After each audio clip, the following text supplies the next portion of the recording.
Welcome to Snoozy Tour, where history drifts like a dream, and every night the past whispers you to sleep. Tonight we journey to the emerald edge of the world. To an island of mist and memory, Ireland, where families carved their stories into stone, and where one name endured through centuries of fire and silence, O'Callan. Their tale begins in the shadow of kings and ends beneath the modern sky, 1,000 years of courage, exile, famine, and return. Through Viking storms and English conquest, through the hunger that emptied villages and the songs that refused to die, the O'Callans kept one thing: a simple spiral stone, passed from hand to hand, a quiet heartbeat of Ireland itself. So take a breath. Let the fire crackle, the rain soften your thoughts, and the centuries unfold. This is the O'Callan Chronicle. 1,000 years of Ireland told softly, for sleep. The fire burns low inside the ring fort. Smoke curls toward the thatched roof, glowing faintly in the darkness. You can hear the soft breathing of your family huddled together on straw and wool, wrapped against the cold. Outside, the wind moves through the grass like the sea, whispering in an ancient tongue. This is Ireland around the year 500 CE, long before the land had borders, flags, or kings to command it. The O'Callans are farmers, herders, and storytellers. Their lives circle the rhythm of the earth, sowing, calving, gathering, surviving. There are no cities here, no walls of stone.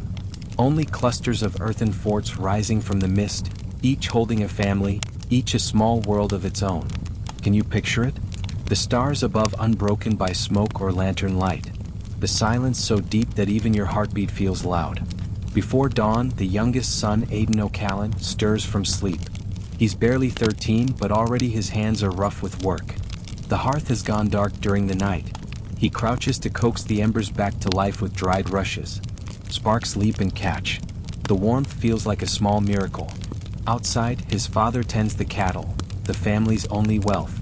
The air smells of wet grass and peat smoke. In the east, a thin ribbon of pink light cuts the horizon. Somewhere far off, a wolf howls and the cattle shift uneasily. Keep the gate closed, his father says. The world beyond these walls is hungry. It always has been. Ireland in this age is a patchwork of tiny kingdoms called Tuatha, each ruled by a king of only a few hundred souls. Some are generous, others are cruel. Every hill has a boundary, every stream a story, every clan its pride.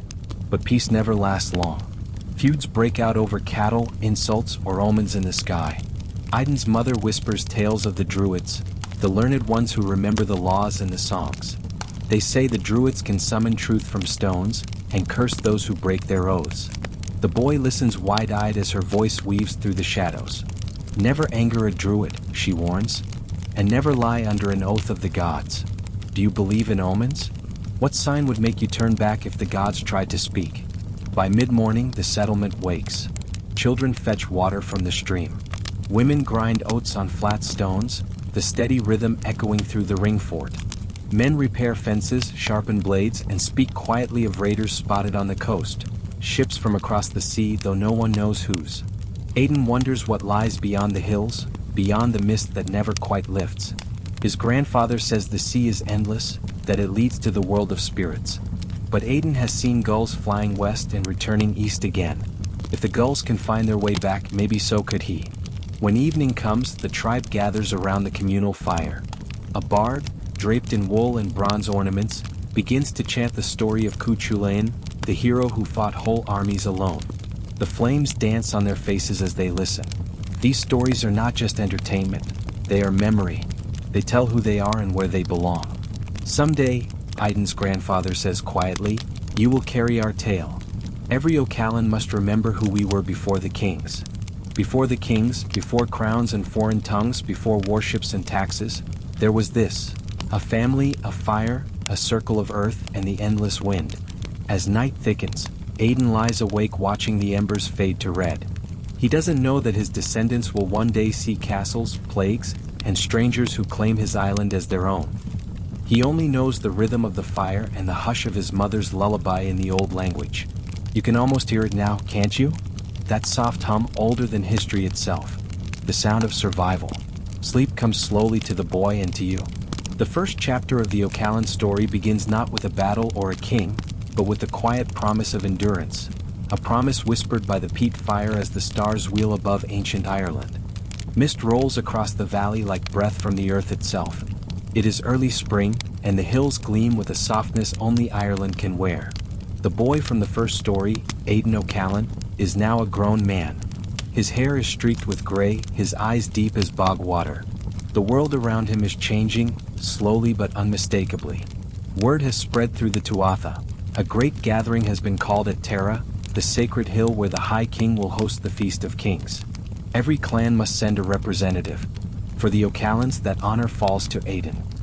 He rises before dawn, wraps himself in a wool cloak, and sets off along the muddy track that winds between ancient oak trees. His wife slips a talisman into his hand, a polished stone carved with a spiral. "For luck," she whispers. "And for memory. Have you ever walked alone through fog so thick it feels alive?" He does now. The silence presses close, broken only by birdsong and the distant bleating of sheep.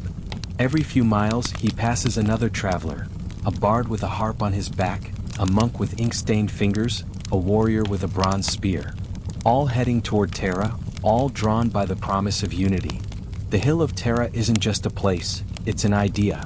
They say it sits at the center of Ireland, where the lines of the land converge like the spokes of a wheel. From its summit, on a clear day, you can see nearly half the island. And when the kings gather there, they say the gods listen. By midday, Aidan reaches the hill. The sight takes his breath away. Hundreds of fires burn around the slopes, each marking a different kingdom's camp. Cattle are being slaughtered for feasts, harps tuned, banners unfurled. The smell of roasting meat mingles with peat smoke and damp grass. He feels small among so many tribes, Onels from the north, O'Briens from the west, men of Leinster and Munster, warriors with blue tattoos and nobles in gleaming torques of gold. Do you think unity ever truly lasts? Or is it only a story we keep telling ourselves to feel less alone? At sunset, drums sound from the top of the hill. A procession forms, bards, druids, and chieftains carrying torches that paint their faces in orange light. In the center stands the High King, cloaked in crimson wool, a golden circlet on his brow. When he lifts his staff, the crowd falls silent. "Let the peace of Tara hold," he declares, voice echoing through the twilight. "For one night, at least, the endless feuds will rest." The bards begin to sing. Aidan listens as voices rise in harmony, the ancient song of Tara, said to call blessings down upon the land. The melody feels older than memory, a vibration in the bones rather than sound. It tells of rivers as mothers, stones as witnesses, and of the promise between kings and the earth itself. He closes his eyes. For a moment, it seems as if the land itself hums with the song. The mist swirls at his feet. Fires shimmer like constellations fallen to the ground. Later, he sits by one of the smaller fires beside a druid wrapped in white linen. The old man's eyes gleam like embers. "You hear it too," the druid says quietly. "The land singing through us." Aidan nods. "Then why do we keep fighting?" The druid smiles sadly. "Because men forget the song when the fires go out." Do you think he's right? Would you remember the song after the fire fades? That night, Aidan carves the spiral symbol, the same one his wife gave him, into a flat stone at the edge of the hill.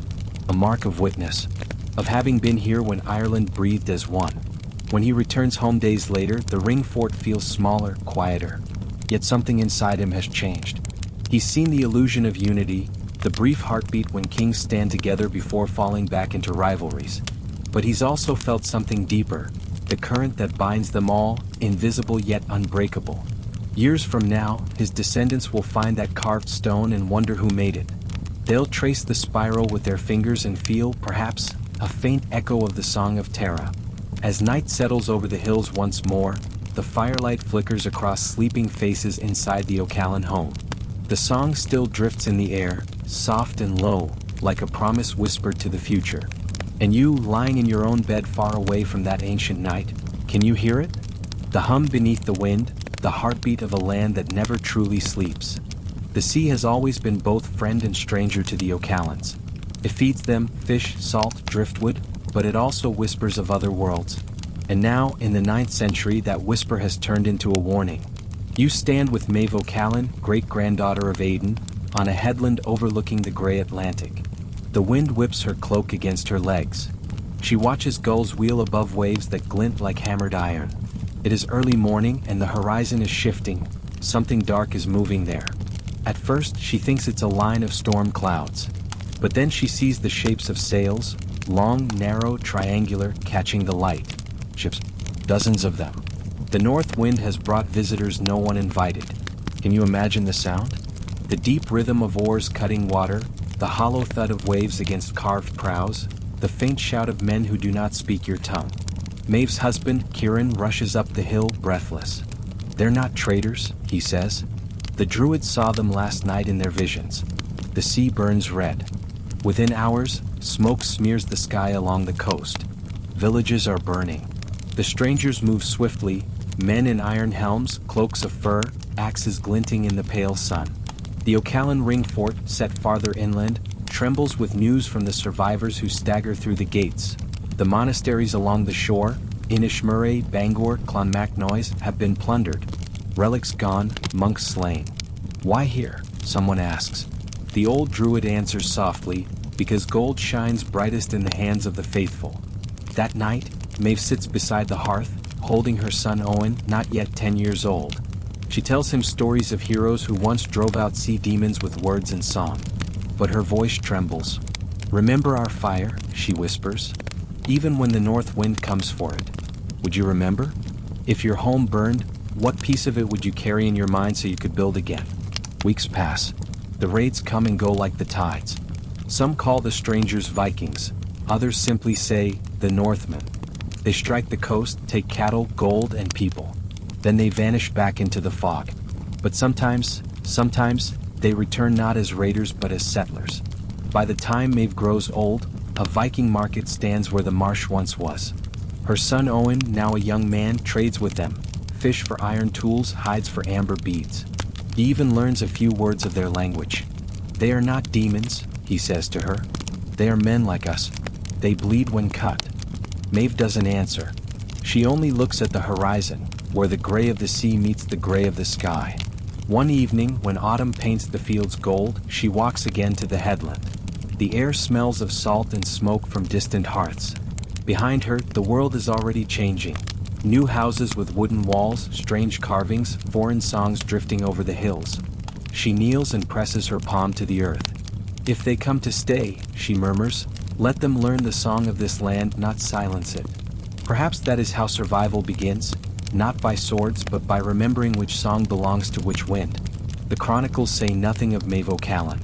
History records kings and warriors, not women who held families together through storms. Yet her story endures in the way the clan keeps to the coast but never too near it, the way they light two fires instead of one. One for warmth, one for watching the sea. Have you ever stood by water at dusk when the sky turns to silver and the horizon blurs, and felt the world breathe? That's the moment Maeve always waited for. The quiet between the wind's exhale and the waves' return. The pause that feels like memory itself. Years later, her grandson will carve a symbol on the same cliff where she once stood. A spiral surrounded by runic marks. No one will know whether he meant peace or defiance. But the mark will last, weathered smooth by rain and salt, a signature of two worlds meeting. And as the fires burn low in the O'Callan ring fort, you can almost hear her voice in the wind. Hold your stories close, child. Even when strangers claim the shore, the land beneath your feet still remembers your name. The waves whisper against the rocks. The sails disappear into fog. The north wind is gone for now. Sleep comes softly, carrying the sound of the sea through the centuries, a lullaby carved in wind and salt. Night comes too early that year. The sea, once silver and calm, has turned black and restless. Every evening, the O'Callans light a beacon on the headland, a warning fire meant to signal danger. But tonight, the wind shifts, and the fire feels less like protection and more like a prayer. Owen O'Callan, son of Maeve, stands beside the flames. He's older now, his hair tied back with a strip of wool. Below, the tide pulls hard at the rocks, dragging seaweed and driftwood in its hungry rhythm. Across the bay, faint lights flicker where the Viking camp lies. They are not raiders anymore, not exactly. They've built wooden halls and trading docks, and their language has begun to mix with the Gaelic tongue. Do you think peace ever truly arrives, or does it only rest between storms? For a few years, it seems as if coexistence might work. Owen trades with the Northmen, learns their words for fish, for fire, for friend. His wife, Nuala, weaves bright wool cloaks that even the foreigners covet. There are new foods at the market: barley beer, salted herring, and strange silver coins with the faces of foreign kings. But peace built on hunger never lasts. That winter the harvest fails. The winds tear up the crops, cattle die in the fields. Both Irish and Norse grow desperate. One night, as rain lashes the coast, Owen hears shouting beyond the palisade. Torches bloom in the darkness. The Vikings have returned, this time with hunger in their eyes. The O'Callans run to the monastery for safety, a stone tower rising from the dunes, narrow windows like slits. Inside, monks whisper Latin prayers while villagers crowd the stairwell clutching their children. The air smells of fear, sweat, and wet wool. Down below, the invaders demand food and silver. The abbot refuses. His voice trembles but holds steady. "These walls were built in God's name," he says. "You will find no gold here." They find it anyway. The tower burns before dawn. Smoke swirls upward like a dark halo. Owen's wife, Nuala, dies in the crush of bodies trying to escape. He carries his son, little Colm, through the surf to a cave by the shore, hiding until the screams fade to the hiss of rain on ashes. Have you ever lost everything in one night and still felt the world move on, indifferent? When the storm finally breaks, the beach is littered with wreckage: burned wood, torn cloth, pages of parchment soaked in salt water. Owen kneels among the ruins and finds a single fragment of vellum, the ink smeared but legible: Oratio pro pace, a prayer for peace. He folds it carefully, tucks it into his tunic, and swears he will rebuild, not just for himself but for those whose names the sea has stolen. In the months that follow, he joins other survivors moving inland, away from the coast that betrayed them. They settle near a river bend, build a new chapel from timber and faith. The monks who survive teach them to write the old language of Latin beside their Irish words. For the first time, the O'Callans leave more than stones behind. They leave words. Colm grows up watching his father carve crosses and mend fishing nets. Sometimes Owen still walks to the headland, though there's no sea to see now, only mist and memory. He lights a small fire and prays to both gods, the old ones of the hills and the new one of the cross. Someday, he tells his son, you'll build a tower that will not burn. Would you believe him? Could any tower outlast the tide of men? Years pass. The Northmen who once raided now trade and marry into Irish families. A new kind of town rises along the coast, part Viking, part Irish. They call it Dublin, the Blackpool. It will become Dublin. And though no one knows it yet, it will shape the island's future for centuries. Owen never lives to see it. He dies one winter night by the river he helped tame. The monks bury him beside the chapel, his hands folded around that scrap of vellum, the prayer for peace that outlived the flames. When Colm lights a candle at the grave, he whispers the words aloud, not in Latin but in the soft Gaelic of his people: "May our fire outlast the shore." The night wind carries the smoke eastward, toward the dark sea where the first O'Callan beacon once burned. And if you listen now, lying in your own quiet room, can you almost hear the crackle of that fire? The echo of a promise passed from father to son, from shore to shore, that even in ruin the light endures. The river glitters under the morning sun, wide and slow, reflecting a sky the color of pewter. It is the year 950, and Ireland is no longer an island of isolated tribes and burned monasteries. Towns have grown along the coasts, strange new settlements where Irish voices mingle with Norse songs. And in one of them, on the banks of the Dublin, a new generation of the O'Callans wakes to the sound of hammers striking wood. Colm O'Callan, son of Owen, works beside men whose ancestors once raided his own. They speak half in Irish, half in Norse, a language born of necessity. He repairs fishing boats, builds long narrow craft with curved prows, learning from Viking shipwrights who call themselves the River Kings. Can you picture it? The smell of tar and pine sap, the clang of iron rivets, the river's steady heartbeat beneath their feet. Colm isn't a warrior like the stories once promised. He is a builder, of ships, of bridges, of uneasy peace. Each day he crosses from one side of the river to the other, carrying tools on his shoulder, greeting Norse merchants who sell amber, silk, and fine silver coins stamped with foreign kings.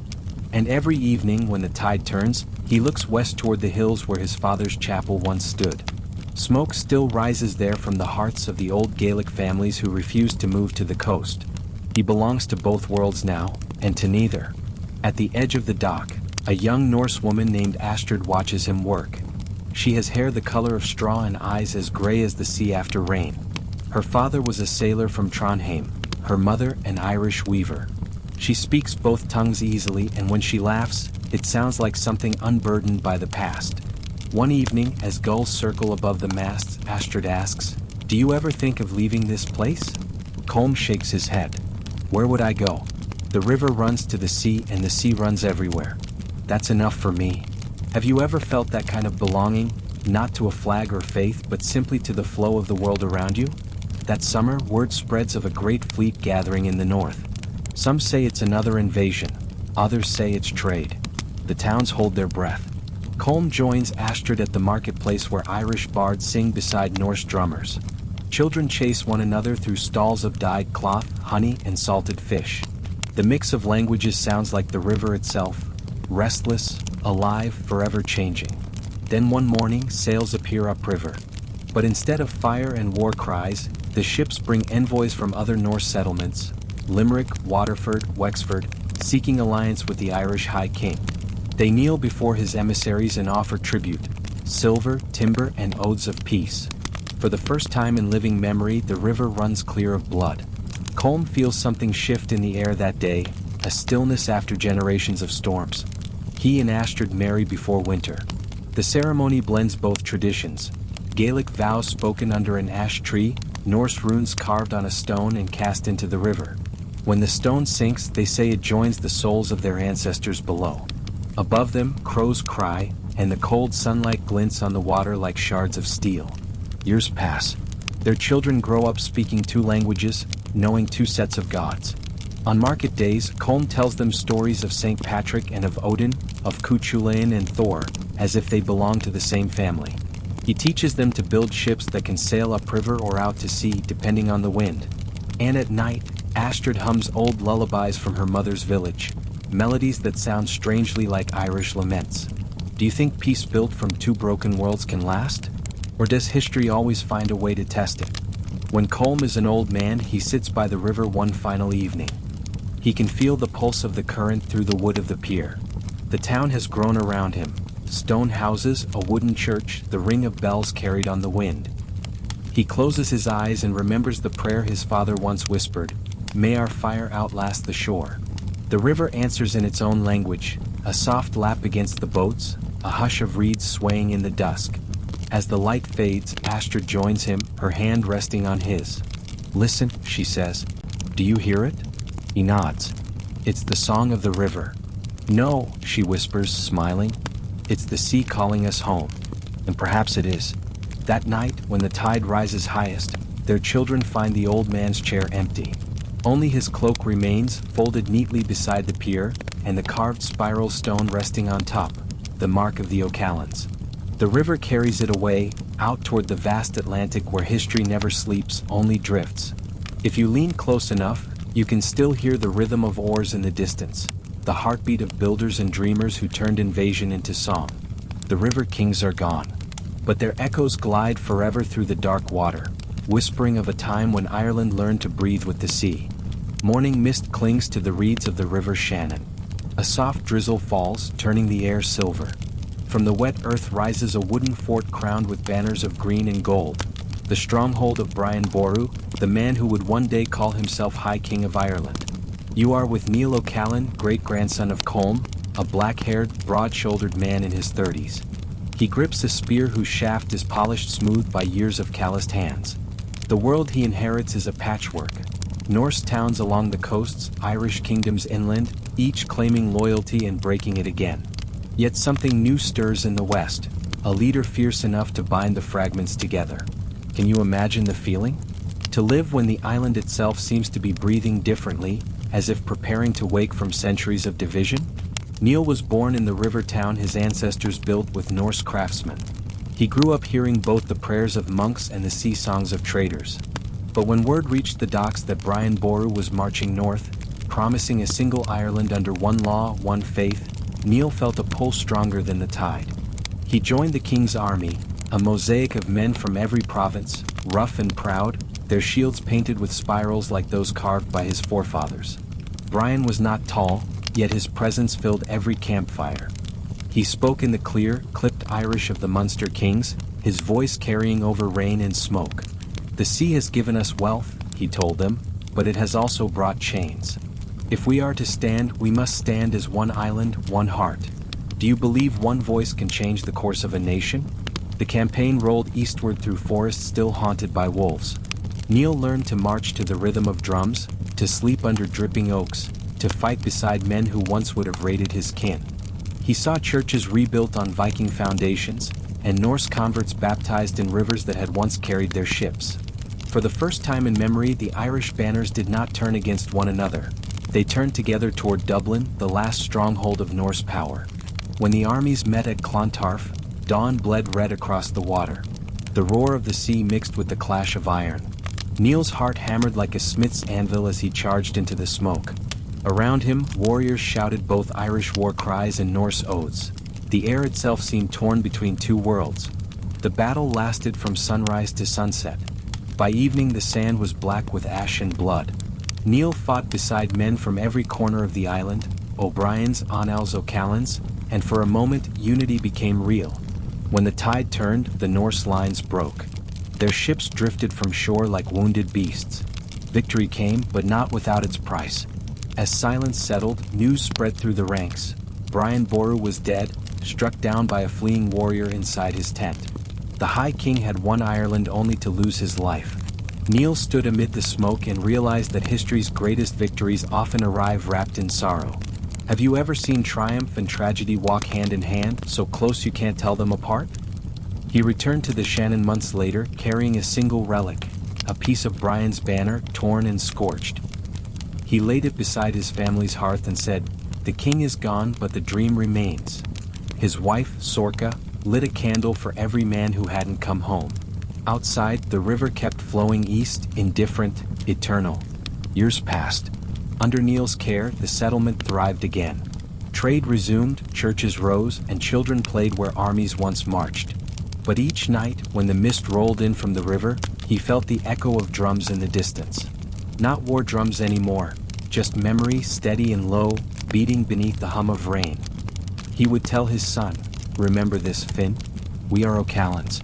We have lived through the North Wind and the River Kings.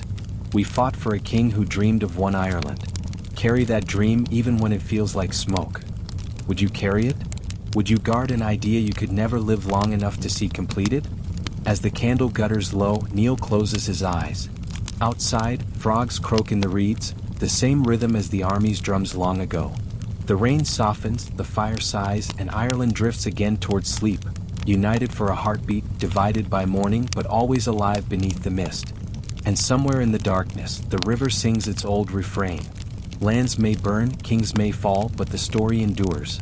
The Battle of Clontarf fades into legend. The rivers that once ran red now run quiet again, as if the island itself has exhaled. But peace in Ireland, like morning mist, never lingers long. You stand now beside Finn O'Callan, son of Neil, born in the shadow of the High King's fall. He is a farmer and a dreamer, his hands calloused from turning soil once soaked in blood. He has heard the stories all his life, of Brian Boru's banner, of unity under one crown, but when he looks around he sees a country unraveling back into the same old pattern of rivalries. Can you imagine inheriting a dream too large for your time? By the year 1050, Ireland is again divided among dozens of petty kings. Each calls himself Ree, each claims descent from some ancient hero. The High King in Tara is king in name only, his decrees carrying no farther than the sound of his own voice. The Norse towns have grown rich again, trading silver and silk while Gaelic lords feud over cattle and pride. Finn tends his small patch of land by the Shannon, where reeds whisper in the wind. He raises 2 sons, teaches them to fish and to read a little Latin from a monk who visits their village once a month. But his eyes drift often to the road, where riders pass carrying messages sealed in wax, oaths of alliance, promises of war. One day, as the bells ring from the monastery hill, a messenger brings grim news. 2 neighboring clans have broken their truce. It begins, as such things often do, with insult and suspicion. An unreturned dowry. A stolen herd. A priest's body found in the river. Soon, raiders move through the countryside again, burning fields that once fed families like Finn's. His eldest son, Cormac, joins a local chieftain's band to defend their lands. The boy leaves home with his father's old spear and his mother's charm of woven grass around his neck. Finn watches him disappear into the morning fog and wonders if the cycle will ever end. Do you think humanity ever learns from its own stories? Or do we simply keep telling them to survive the repetition? Weeks pass. The smoke of distant fires stains the horizon. Travelers bring word that even the great monasteries, once sanctuaries of learning, are being raided again, this time not by Norsemen, but by Irish against Irish.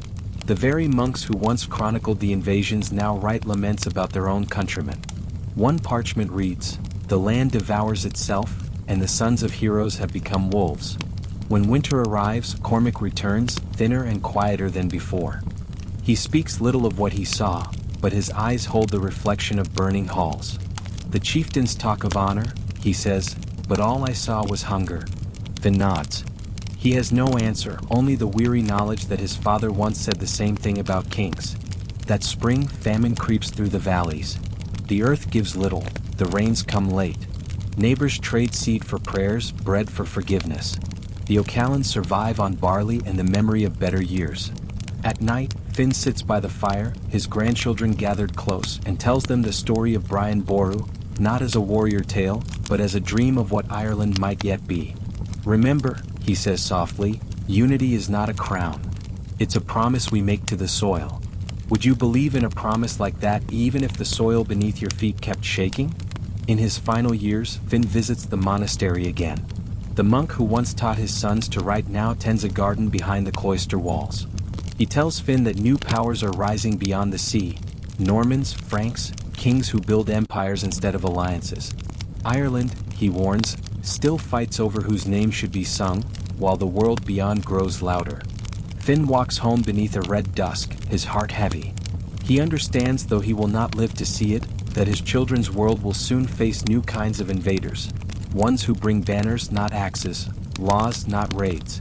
That night, he dreams of the Shannon flooded with gold light, of ships without sails gliding on water smooth as glass. In the dream, he sees his ancestors standing on the banks, Maeve, Owen, Colm, Neil, all silent, watching the horizon darken. When he wakes, the candle has burned to nothing. He lies back and listens to the rain tapping the roof like distant footsteps. The world is shifting again. The oaths are breaking. And the land waits, as it always has, for what comes next. The sea is restless again. It always starts with the sea. By the year 1170, the O'Callans have nearly forgotten what invasion feels like. Finn's grandchildren live quiet lives near Limerick, tending cattle, trading wool, praying in small stone churches whose bells call the faithful each dawn. The island feels peaceful, almost sleepy under the summer haze. But peace in Ireland is never more than borrowed time. Far across the water, in England and Wales, a restless king stirs. He wants dominion, not friendship. And when a deposed Irish lord named Diarmait Mac Murchada sails east seeking aid, the king listens. He grants permission for Norman knights to assist him, mercenaries wrapped in the language of honor. Can you see it? The white cliffs, the fluttering banners, the ships creaking under iron and ambition. The Normans come not as raiders but as architects of conquest, bearing crosses on their shields and contracts in their hands. Among them rides Richard de Clare, known as Strongbow, a man whose name itself feels like prophecy. When his fleet lands on Ireland's southeastern coast, the tide of history shifts again. The O'Callans hear the news from travelers, foreign horsemen clad in chainmail, their war cries half French, half Latin. They fight not for cattle or insult, but for land and allegiance. They build stone keeps where no castle ever stood, mark borders where rivers once flowed freely. The old Gaelic law bends beneath their iron. In the west, Donchad O'Callan, great-great-grandson of Finn, watches the horizon darken. He is a man of the soil, not of swords, but he knows the smell of coming change. One evening, while he repairs a fence, a rider arrives, mud-splattered, eyes wide. "They've taken Waterford," he gasps. "And Wexford." Strongbow's men march toward Dublin. They build as fast as they burn. That night, Donchad sits by the hearth, listening to the wind push against the shutters. He thinks of his ancestors' warnings, Maeve's beacon fire, Owen's tower of faith, Neil's dream of unity. All gone, scattered like ashes on the river. The island keeps forgetting its lessons. Have you ever watched history repeat, knowing exactly how the story ends, yet unable to look away? The Normans move inland, forging alliances with Irish chieftains who see them as weapons against their rivals. Some clans resist, others submit. When Henry II himself arrives in 1171, bringing hundreds of knights, even the proudest kings kneel. For the first time, an English crown claims the island not as enemy territory but as property. Donchad's village falls under Norman protection. The new lord speaks through interpreters, demands taxes in silver instead of cattle. Stone walls rise around wooden churches. Latin prayers replace Irish hymns. But the O'Callans adapt, they always do. Donchad's daughter, Riona, learns to copy documents for the local cleric. Her handwriting, elegant and careful, becomes a bridge between worlds. One day she writes the words Terra Regis, the king's land. She pauses, the quill trembling in her hand. Whose land truly? The one who tills it or the one who claims it by ink? The years slip quietly by. Markets swell with Norman goods, wine, iron, foreign spices. Children grow up speaking two tongues, praying to the same God but dreaming in different languages. For a moment, it seems the island might weave these threads into something new. But beneath the surface, resentment smolders. Gaelic chiefs resent the taxes. Norman lords scorn the old customs. Even the monks whisper uneasily about how fast the new cathedrals rise. On a fog-bound morning, Donchad walks to the river where his ancestors once launched their boats. He feels the tide pulling stronger than ever before. The sea brings everything, he murmurs. Even those who call themselves kings. Would you forgive the tide for always returning, even when it brings ruin? Before winter, the Normans fortify their stronghold at Dublin, carving out the Pale, a sliver of land where English law rules. Beyond it lies Ireland as it always was, wild, free, uncertain. The O'Callans live somewhere in between, neither conquered nor untouched. They farm by day, pray by night, and teach their children both the old songs and the new prayers. When Donchad dies, his son buries him beneath an oak tree. On the stone they carve no dates, only a spiral, the same mark passed through generations. Above it, Riona writes a single Latin word, memoria, memory. Because in Ireland, memory is the one kingdom no conqueror ever truly rules. As the sea wind sighs through the branches, the story of the O'Callans drifts onward, quiet, enduring, waiting for the next storm to come. The wind tastes of salt and iron. It carries the clang of hammers from the ridge above your village.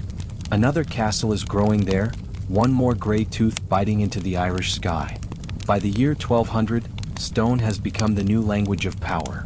Every Norman lord builds higher, thicker, stronger. The old ring forts of earth and timber, once proud symbols of Gaelic strength, crumble into moss-covered mounds. To stand against a wall of carved limestone now feels like standing against time itself. You are with Riona O'Callan, the scribe's daughter grown into a woman of quiet purpose. Her hands still smell faintly of ink. Each morning she walks to the unfinished keep to translate between the masons from England and the Irish laborers hauling stone. Two worlds meeting in mortar and dust. Have you ever listened to men speak different languages but share the same rhythm of exhaustion?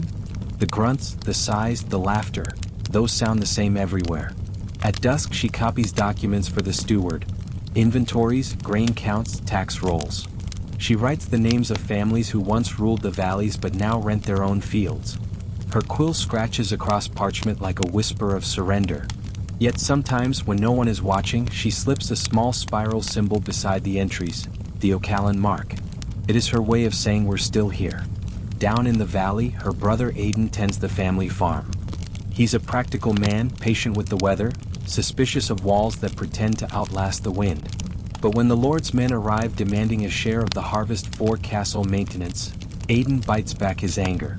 He remembers what their father said, "You can't fight stone with fire. It only leaves ash." So he pays. Like everyone else, the castle grows season by season. First the foundations, then the keep, then the narrow arrow slits that never blink.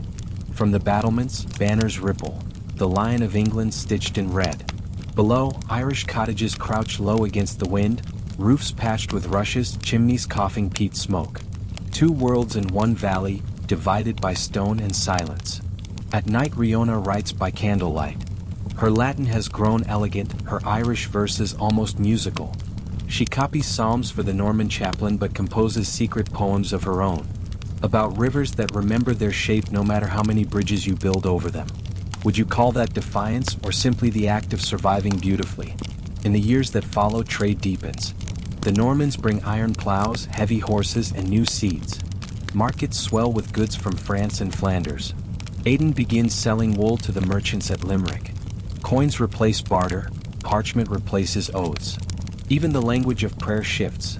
The Mass said half in Latin, half in Irish, the meaning somewhere in between. One spring, an earthquake of a different kind shakes Ireland. King John of England, yes, that John of Robin Hood tales, lands with a fleet at Waterford to tighten his grip on the island. He brings clerks, sheriffs, and builders of more castles. Everywhere the crown seal spreads like wax across a map. The Irish kings swear allegiance, one by one, hoping to keep what little remains. In Riona's valley, nothing changes at first. But then the new officials arrive with scrolls listing land boundaries in a language few can read. Aidan's farm shrinks by 2 fields overnight. Paper, it turns out, can cut deeper than any sword. He rides to Limerick to protest. The clerk barely looks up. According to Royal Survey, your land belongs to Lord de Vere, he says. The conversation ends with a stamp of wax and a shrug. Aidan returns home silent. The wind through the barley sounds like distant applause for someone else's victory. Still, life endures. Children are born. Songs are sung. When winter comes, the castle's lord hosts a feast and invites both Norman knights and Irish tenants. Riona sits at the edge of the hall translating toasts between tongues.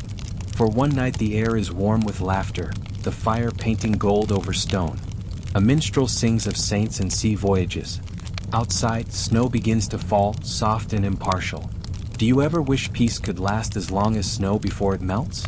By the time dawn glows pink over the parapets, the feast is a memory.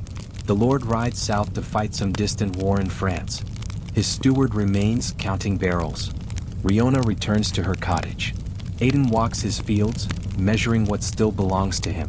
The castle looms above them, beautiful and cold. It casts a long shadow at sunset, a reminder, a warning, a monument. But shadows shift with the seasons, and so do people. When Riona dies many years later, her family buries her near the old oak that still marks their ancestors' graves. They carve no words, only the spiral. Above it, the castle bells toll for vespers. 2 sounds, faith and memory, rising together into the evening sky. And somewhere beyond the walls, the river keeps murmuring in Irish, patient as ever, carrying stories downstream that stone will never silence. The castle walls still stand, but their banners have faded. Moss creeps between the stones. The once bustling courtyards now echo with the caw of rooks and the drip of rain through broken tiles. The great Norman lords who built these fortresses are gone. Some returned to England, others lost to famine, plague, or time itself.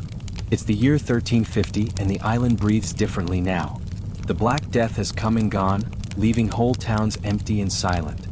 But from the ruins of sickness and empire, something unexpected begins to grow. The O'Callans, still living in the green folds of Munster, survive where many did not. Their cottage is small, their meals simple. Barley bread, goat cheese, maybe a bit of fish on feast days, but their voices are strong again. In the evenings, the family gathers around the fire to tell stories in Irish, not French or Latin. The language flows easily, like a river remembering its original course. Have you ever heard a tongue return to life after years of silence? It doesn't shout. It whispers first, then sings. Eamon O'Callan, grandson of Riona, is a poet and cattle herder. He learned his letters from an old monk who still keeps manuscripts hidden under the floorboards of a ruined abbey. By day, Eamon tends the herds. By night, he writes verses on scraps of bark and parchment salvaged from monasteries. His poems speak of hills older than kings and rivers that remember every battle they've seen. I write, he says softly to his wife, so that even if the castles crumble, the words will outlast the stones. Outside, Ireland is changing again. The English towns along the coast are half empty, their markets quiet. The plague has thinned their numbers and their control shrinks inward toward Dublin, the Pale they call it. Beyond its borders, Irish customs bloom once more. Old Brehon laws are recited again under oak trees. Clans elect their chieftains in the ancient way. And even those of Norman blood begin to speak Irish, to dress like the locals, to marry into native families. They say, the English in Ireland have become more Irish than the Irish themselves. Eamon laughs when he hears that. He's seen it too, the proud descendants of conquerors now asking local bards to compose songs for their banquets. History, it seems, loves irony. Would you call that revenge or rebirth? One evening, Eamon is invited to perform his poetry at the hall of Lord de Clare, a Norman noble whose family once ruled this region by the sword. Now he rules by hospitality. The hall smells of roast meat and peat smoke. Tapestries of saints hang beside carved harps and Irish knotwork. When Eamon recites his poem in Gaelic, the noble nods in approval, not understanding every word but feeling the rhythm, the heartbeat of the island itself. Afterward, the Lord raises his cup. To the tongue of this land, he says, may it never be silenced again. And for the first time in generations, an Irish bard and a Norman noble share a toast that means the same thing. The following spring, travelers bring news from the north. The statutes of Kilkenny have been issued. The English crown forbids its settlers from adopting Irish customs or marrying Irish women. Speaking Irish is outlawed for those of English birth. Riding without a saddle, wearing Irish cloaks, or following Brehon law, all forbidden. Eamon listens to the list, his brow furrowing. He understands what it means, fear. A culture growing too alive for comfort. What do they fear from words and wool cloaks? His wife asks. Memory, he answers. They fear that memory will outlast their maps. In the years that follow, Eamon's poems travel farther than he ever does. Bards memorize his verses, carry them to other fires, other hills. They are sung in taverns and whispered in monasteries. Even English settlers hum the melodies, unaware of the Irish meanings. Songs of rivers, of harvests, of freedom whispered like a prayer. At dusk, Eamon walks to the ridge above his valley. The air smells of heather and rain. From here, he can see the broken towers of old Norman keeps, their shadows long and harmless now. He closes his eyes and listens, not for soldiers but for the sound of life returning. Children laughing, cattle lowing, a woman singing an old Gaelic lullaby in the distance. Do you ever think peace doesn't come all at once but in tiny moments like that? When Eamon dies, his family buries him beside the oak where Riona rests. They carve the spiral again, the mark of continuity. The stone stands in soft moss, the script worn by weather but still legible. And as the generations pass, the land keeps the rhythm of his words. Though kings and crowns may fade, the tongue of the earth remains. Each blade of grass remembers the name it once was given. The Gaelic revival is not declared by any king or pope. It rises quietly like dawn through mist, reminding the island who it was before the noise of empires. And tonight, as you drift to sleep, imagine that soft chorus, the hush of a people remembering their own name, carrying across centuries, lulling an island back into itself. The rain falls soft tonight, steady as breath. It glides down slate roofs into puddles that mirror the cloudy sky, a world turned upside down. You are standing with Maeve O'Callan, great-granddaughter of Eamon the poet. She lives on a farm just beyond the Pale, where the fields roll green and stubborn against the weight of history. It is the early 1500s. Ireland, for a brief century, had remembered how to sing its own name. But across the sea, a new storm gathers, the kind that doesn't shout with thunder, but hums with politics, parchment, and power. The English crown is returning, not as raiders this time, but as rulers. Have you ever noticed how conquest rarely repeats itself the same way twice? Once with swords, next with signatures. The Tudor dynasty sits on England's throne now, a family both brilliant and ruthless. At its head, Henry VIII, a man who dreams of unity but defines it through obedience. He sees Ireland not as a neighboring island but as unfinished business. And unfinished business keeps kings awake at night. Maeve hears the rumors first in the market at Kilkenny. A man selling saltfish tells her, the king's broken with Rome. Calls himself head of the church now. Another merchant mutters that the monasteries in England are being emptied, their gold melted, their monks scattered. The air itself feels uneasy as if the old prayers are being rewritten. That evening, Maeve returns home to her husband, Declan, and their young son, Tomas. They dine in quiet, bread, cheese, a bit of ale. Outside, the wind tugs at the thatch roof. Do you think it will reach us? She asks. Declan shakes his head. England's troubles rarely stay on their side of the water. Within months, the rumors turn into orders. The king demands allegiance from all his subjects, Irish or English. The Pope is no longer their shepherd. Now they must pray under the royal seal. At the local abbey, the bells still ring, but fewer monks remain to pull the ropes. Maeve's cousin, a novice named Brother Finn, writes her a letter before fleeing north. They are closing the houses of God, he writes. Books are burned. Chalices taken. They call it reform. I call it silence. Do you believe faith can ever truly be erased, or does it simply change its hiding place? By 1534, the island trembles again. The great Fitzgerald lords, half Norman, half Irish, rise against the crown. They burn the king's flags, swear loyalty to the Pope, and declare their own rule. Maeve watches soldiers ride past her fields, their armor glinting like cold mirrors of ambition. She keeps her son indoors and whispers old Gaelic prayers under her breath, afraid the wind might carry them to the wrong ears. The rebellion fails, of course. It always does. The Fitzgeralds are crushed, their leaders executed, their lands seized. Henry VIII uses the rebellion as proof that Ireland cannot be trusted to govern itself. He declares himself King of Ireland, not just Lord, a title that means absolute rule, not spiritual stewardship. With that single act, the centuries-old dance between England and Ireland changes rhythm again. No longer a partnership, however unequal, it becomes ownership. Maeve sees the changes trickle into her valley like ink through water. English officials arrive, wearing bright red cloaks and speaking in clipped tones. They measure land with ropes, record names in books, issue new taxes.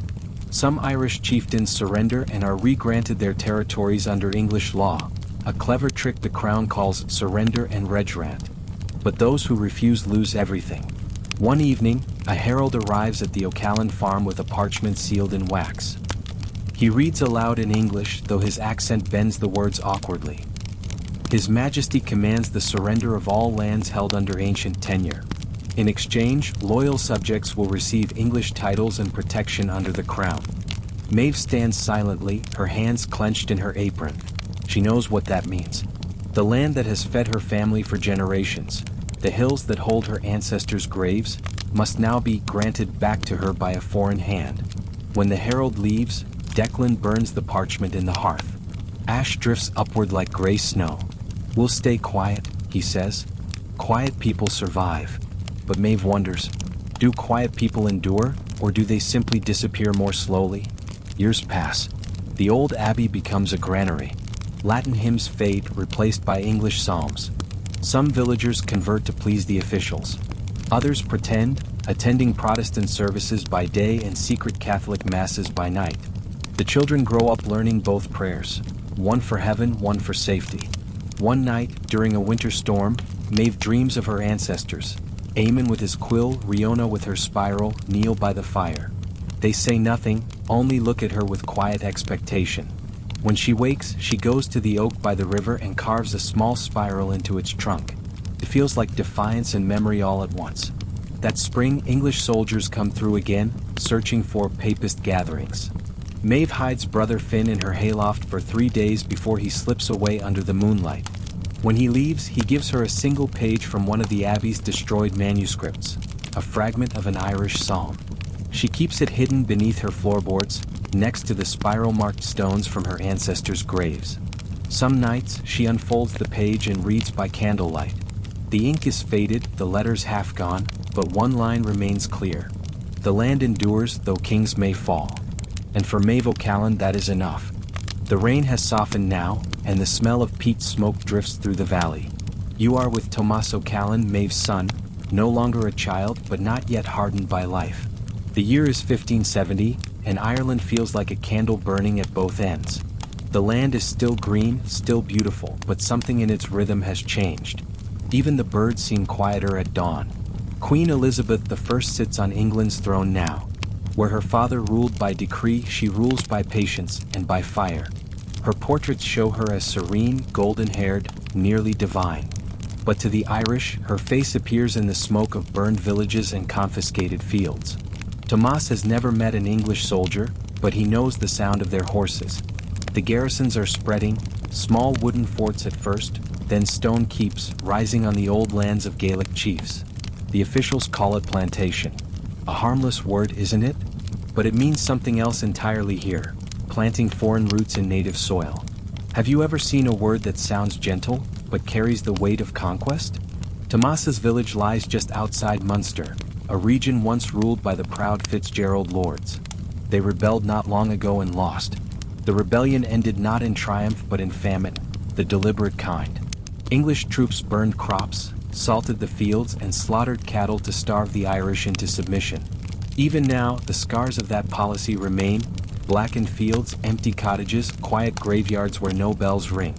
Tomas remembers the winter when his mother boiled nettles to keep them alive. She called it the hunger season. He remembers the hollow faces of neighbors and the silence in the church when there was no bread left for communion. But still the Irish endure. They always endure. Tomas grows into a tall young man, sharp-eyed and thoughtful. He inherits not land, there's little left, but his mother's defiance and his grandfather Eamon's love of words. At night he writes by the light of the hearth, recording names, births, and fragments of stories whispered by travelers. Of new laws, new taxes, new landlords, and always of new rebellions brewing like storms over the western hills. He hears of a man named Hugh O'Neill, Earl of Tyrone, once loyal to the English, now gathering forces in secret. They say he speaks both English and Irish, prays to Rome but negotiates like a king. Some call him a traitor, others call him hope. Do you ever think history repeats itself not because we forget, but because we keep hoping for a better ending? By 1595, the whispers become war. The 9 Years' War, they'll call it later, though no one fighting it knows how long it will last.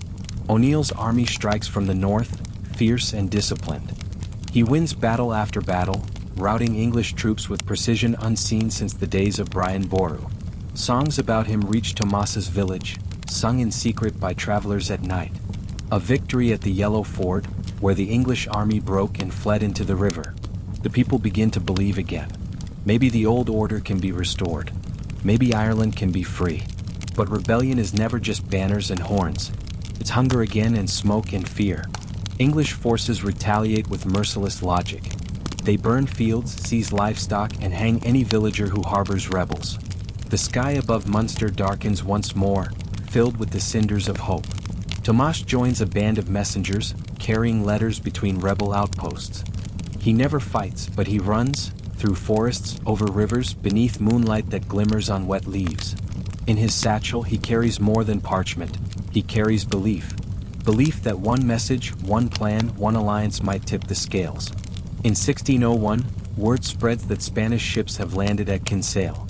Catholic soldiers from across the sea, allies at last. Tomas is there when the rumor reaches their camp. Men cheer. Women weep with joy. After centuries of isolation, Ireland will finally have help. But hope once again arrives too late. The Irish armies march south to meet their Spanish allies, but the journey is long, cold, and slow. By the time they reach Kinsale, the English have already surrounded the port. The siege drags on through winter. Rain falls. Rations rot. When O'Neill finally attacks, exhaustion defeats him before the enemy does. The battle collapses into chaos. The Spanish surrender. The dream dies in the mud. Tomas survives barely. He wanders through the aftermath, burned villages, starving soldiers, families displaced. He returns home months later, thin and quiet. His mother's oak still stands, but she is gone.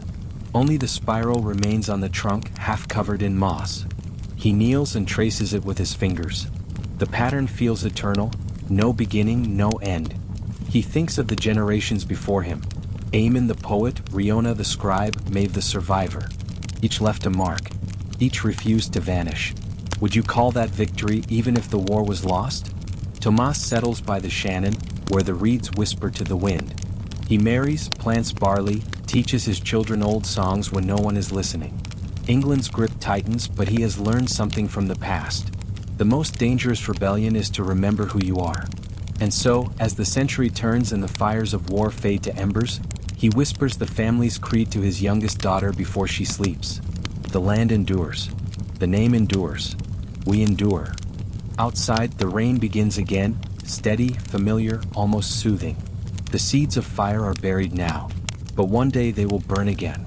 The mist clings to the river this morning, thick and low, wrapping the valley like a shroud.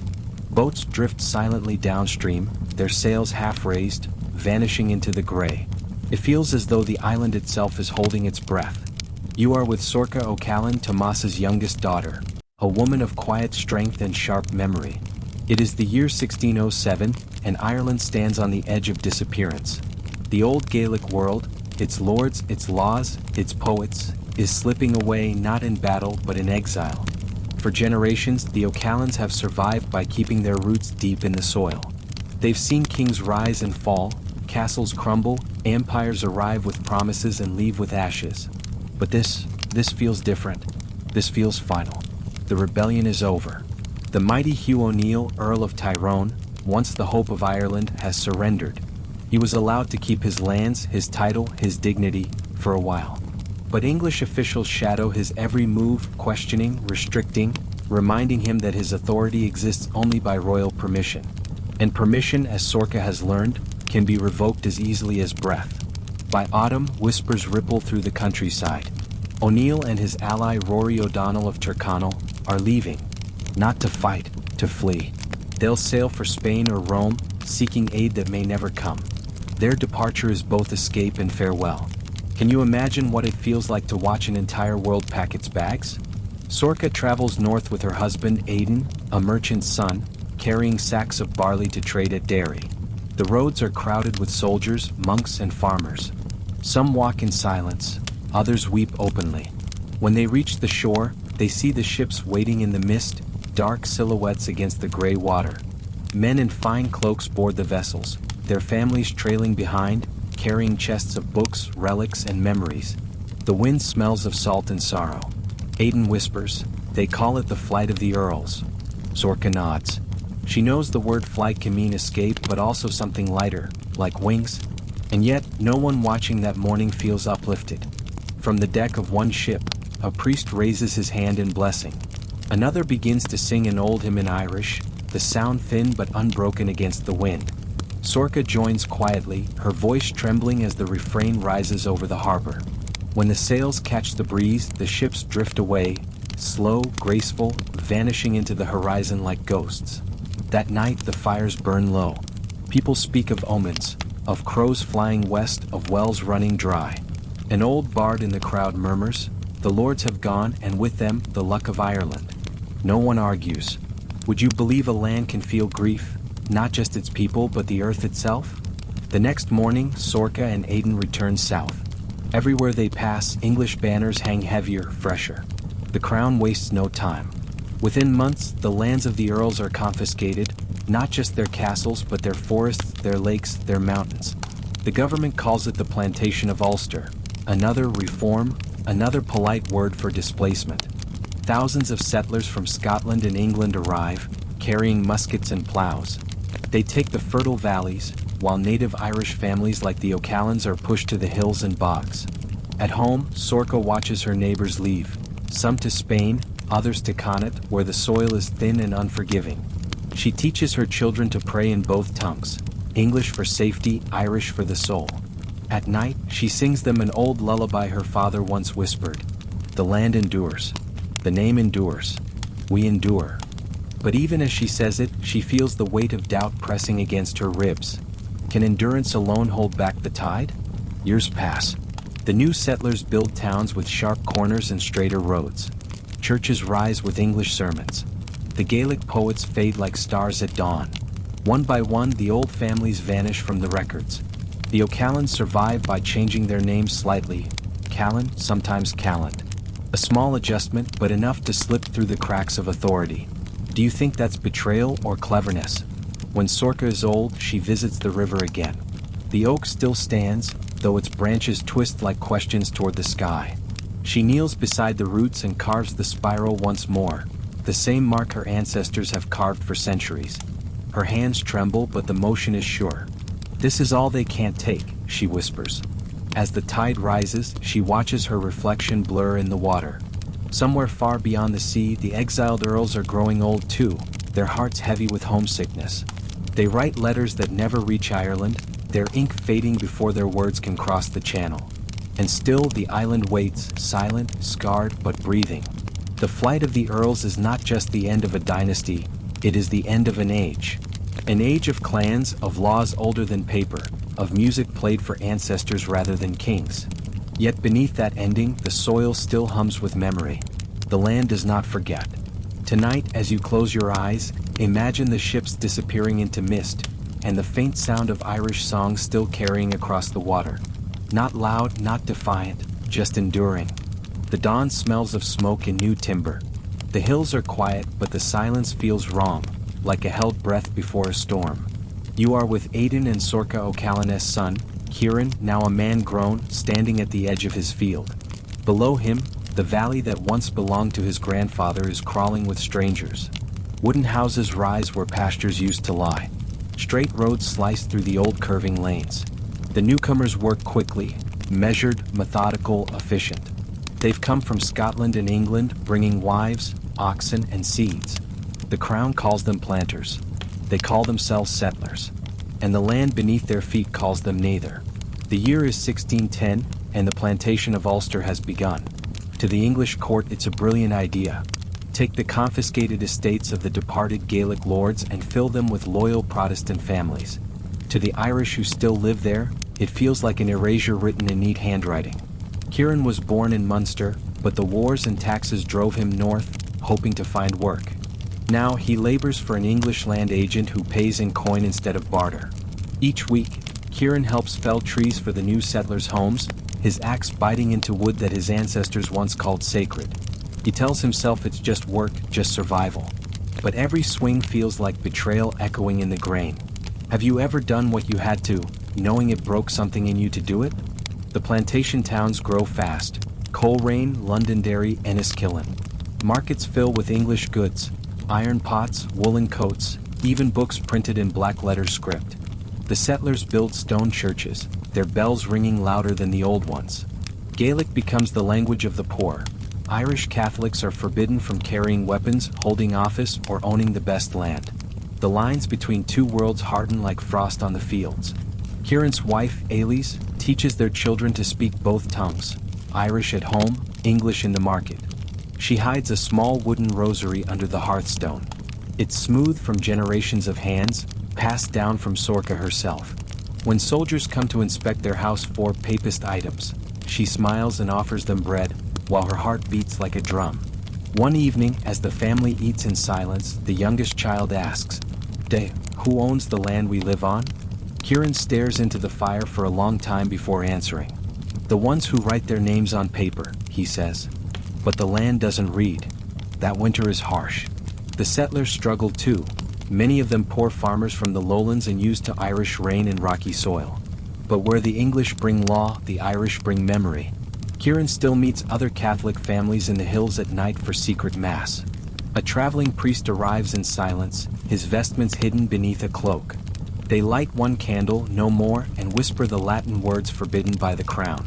In that flickering light, Kieran feels both ancient and alive. It's not rebellion, not really, just remembering. Because memory itself has become a kind of defiance. Would you risk everything just to keep a prayer alive? In the years that follow, new stone walls divide the countryside. Each fence marks a boundary not just of property but of faith. On one side, English or Scottish settlers, Protestant, protected by law. On the other, Irish Catholics, tenants on their own ancestral soil. Two peoples living side by side but in different centuries. Kieran grows older, his hair silvering like frost in dawn light. He watches his eldest son join a group of Irish laborers who repair the roads that connect the plantation towns. When the boy returns, he brings news from the wider world. Rumors of rising tension between King James's heirs, of war brewing in England and Scotland. The air smells of change again. Kieran doesn't trust change. He's seen too many banners come and go, too many laws written and rewritten.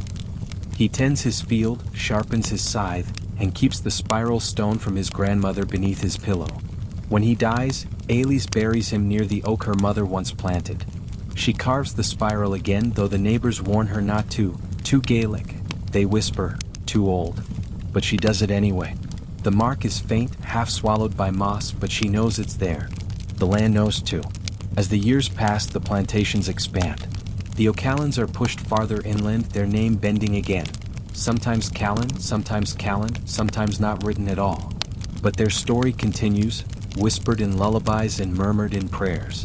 And at night, as Ailís lies beside the dying embers of her fire, she thinks of all who came before. Sorcha by the river, Tomas with his messages, Maeve with her carved oak, Eamon with his poems. They're all still here, somewhere in the soil, somewhere in the wind. She closes her eyes and whispers to the dark. The land doesn't read their papers. The land remembers us. Outside the frost thickens. The stars above Ulster shine sharp and cold. And somewhere beyond those stars, perhaps the exiled earls dream of home, of green fields, soft rain, and the song of a people who refuse to vanish. The nights have grown uneasy. Cattle low restlessly, dogs bark at nothing, and thunder rolls over the hills without rain. It's the kind of silence that hums beneath the skin, too still, too watchful. Ireland can feel it coming again. You are with Ruairi O'Callan, grandson of Kieran, a man born under English law but raised on Irish stories. He farms a strip of rented land in Ulster, the heart of the plantation world. His rent goes to a Scottish landlord he's never met. His prayers go to a god the law forbids. And his loyalty, well, that belongs to the soil beneath his feet. The year is 1641, and everywhere people whisper the same thing. It's time. For decades the Irish have endured confiscations, taxes, and laws that cut deeper than swords. They have seen their faith outlawed, their language banned in courts, their children turned into tenants on their own fields. And now, as England falls into civil war between King Charles and Parliament, Ireland smells opportunity. While the English fight each other, perhaps the island can finally reclaim itself. Have you ever felt hope so sharp it almost hurts? Ruairi meets with other tenants at a tavern after dusk. The talk is nervous, excited, dangerous. Names are whispered like prayers. Sir Phelim O'Neill, Phelim McMahon, leaders from the north planning a swift uprising to seize the forts and expel the settlers before they can resist. The plan, they say, will be clean, no bloodshed, just a reclaiming of what was stolen. But history, as the O'Callans have learned, rarely keeps to clean plans. On an October morning heavy with mist, word spreads. The rebellion has begun. Forts have been taken. English and Scottish settlers flee toward walled towns. In some places, the rebels keep discipline. In others, fury takes over. Old grievances ignite like dry tinder. Houses burn. Families vanish. And before long, no one can tell which stories are true and which are twisted for vengeance. Ruairi does not fight. He hides his family in the woods, praying that the violence passes them by. But one night, flames bloom on the horizon. A nearby plantation manor set ablaze. The sky turns red and screams carry on the wind. Ailís's rosary, still hidden beneath the hearth, clatters as the earth trembles. Is it freedom? Ruairi's wife asks softly, if it costs the soul? He has no answer. By winter, the island has descended into chaos. Pamphlets arrive from England describing massacres of Protestants, the numbers growing with every retelling, 10,000, 50,000, 100,000. The truth is buried beneath propaganda and fear. What matters is the rage these stories awaken across the sea. In 1642, the English Parliament sends armies to Ireland. They come not as liberators but as avengers. Each atrocity, real or imagined, is answered 100-fold. Towns are burned, prisoners hanged, entire villages cleared. The land itself seems to recoil. Ruairi's farm lies in their path. He flees with his family toward Connacht, joining a line of refugees stretching for miles. Women, children, priests clutching relics, ox carts creaking under whatever can be saved. Rain pours steadily, soaking everything but the fear. Somewhere behind them, muskets crack. The O'Callans do not look back. Would you? They reach a monastery deep in the west, one of the few still standing. The monks take them in, feed them barley broth, and offer a corner of the barn for shelter. At night, Ruairi listens to the wind scraping through the ruined cloisters and thinks of his ancestors. The poets, the farmers, the survivors. How many times can a people lose their home and still call it theirs? In the years that follow, Ireland becomes a battlefield of too many flags. Royalists, parliamentarians, Scottish Covenanters, Irish Confederates, all claiming to fight for God or king, but mostly fighting for the ground beneath their boots. The O'Callans work where they can, harvest when it's safe, hide when it isn't. Then in 1649 new rumors arrive. A man named Oliver Cromwell has taken power in England. He's coming to Ireland with an army of veterans. They say he brings justice. But justice in times like these has a sharp edge. Ruairi looks out across the valley, where the last light of day glints on the flooded fields. His youngest son asks, "Will this be the last war?" Ruairi almost laughs. Instead, he kneels and tells the boy, "Every war says it will be the last. The land always knows better." That night, thunder breaks again over the hills, not from storms this time, but from distant cannon fire. The sky flashes white, then fades back into darkness. The O'Callans huddle together in silence. Outside, the rain returns, washing over a country that never truly has time to dry. Soon the drums will march closer. Soon new banners will rise. And the gathering storm will have a name. The air smells of smoke long before you see the fire. It's a different kind of smoke this time, bitter, chemical, deliberate. You are with Ruairi O'Callan, now grayer, leaner, and older than his years. The year is 1649, and Ireland stands trembling beneath the boots of a new conqueror. The name whispers through every valley like a curse: Cromwell. He has landed at Drogheda, they say, with 12,000 men, veterans from England's civil wars. They march with iron discipline, each step echoing the sound of a coming reckoning. They do not come for conquest alone, but for punishment. To them, Ireland is rebellion made flesh, and Cromwell intends to scour it clean. Have you ever seen justice wielded like a sword instead of a scale? Ruairi and his family shelter in the west, near the crumbling monastery that once offered refuge. Its bells are long gone, melted down for cannon. The monks pray in whispers, their psalms thin as the smoke that rises over the plains. The countryside is a ghost, fields untended, roads empty, villages blackened. Then come the reports. Drogheda has fallen. Cromwell ordered the defenders executed, all of them. Soldiers, priests, civilians who sought sanctuary in the church. Over 2,000 souls gone in one day. Cromwell called it a righteous judgment of God. Ruairi calls it something else: madness given holy armor. He remembers the words of his father, "The land endures." But tonight, as flames stain the horizon, he isn't sure it will. By winter, Wexford follows Drogheda's fate. The massacre spreads like wildfire, a language everyone now understands: submission or death. Families flee westward through frost and famine. The roads glitter with ice and the remains of carts left behind. Ruairi's eldest son, Donald, dies of fever before Christmas. They bury him by a frozen river, marking the grave with a simple spiral carved into a stone. Do you think history remembers the names of the quiet dead, or only the men who caused them? The O'Callans reach Connacht in spring. They've heard that Cromwell's soldiers call it the land beyond mercy. That's where the Irish are being sent now, to hell or to Connacht, the slogan goes. It's not a choice really. It's exile by command. They settle on a rocky slope near Galway, the soil thin, the air sharp with salt. Ruairi digs what he can. His wife Aisling tends the goats. At night, they light a small fire and say prayers for those they've lost. The rosary beads, handed down from Sorca, are worn smooth now. They are all that connects them to the world before. Outside, the wind carries rumors. Villages cleared, children sent to the Caribbean as indentured servants, priests hunted like wolves. The very faith that once comforted the island is now grounds for execution. Yet somehow the mass continues. In barns, in caves, in the quiet corners of night where even soldiers fear to look. One evening, as Ruairi kneels beside the fire, his youngest daughter asks, why do they hate us so?" He answers softly, "Because they fear what they can't kill." The next morning, Cromwell's army marches past their valley on its way west. Drums thunder, boots churn mud, and banners flutter like crows' wings. Ruairi and his family watch from the hills as the column snakes across the plain. Thousands of men, armed with muskets and prayers for vengeance. Behind them trails the sound of crying that doesn't seem to end. Would you hide or would you watch? The O'Callans hide. 4 days they stay in silence, listening to the distant thunder of artillery.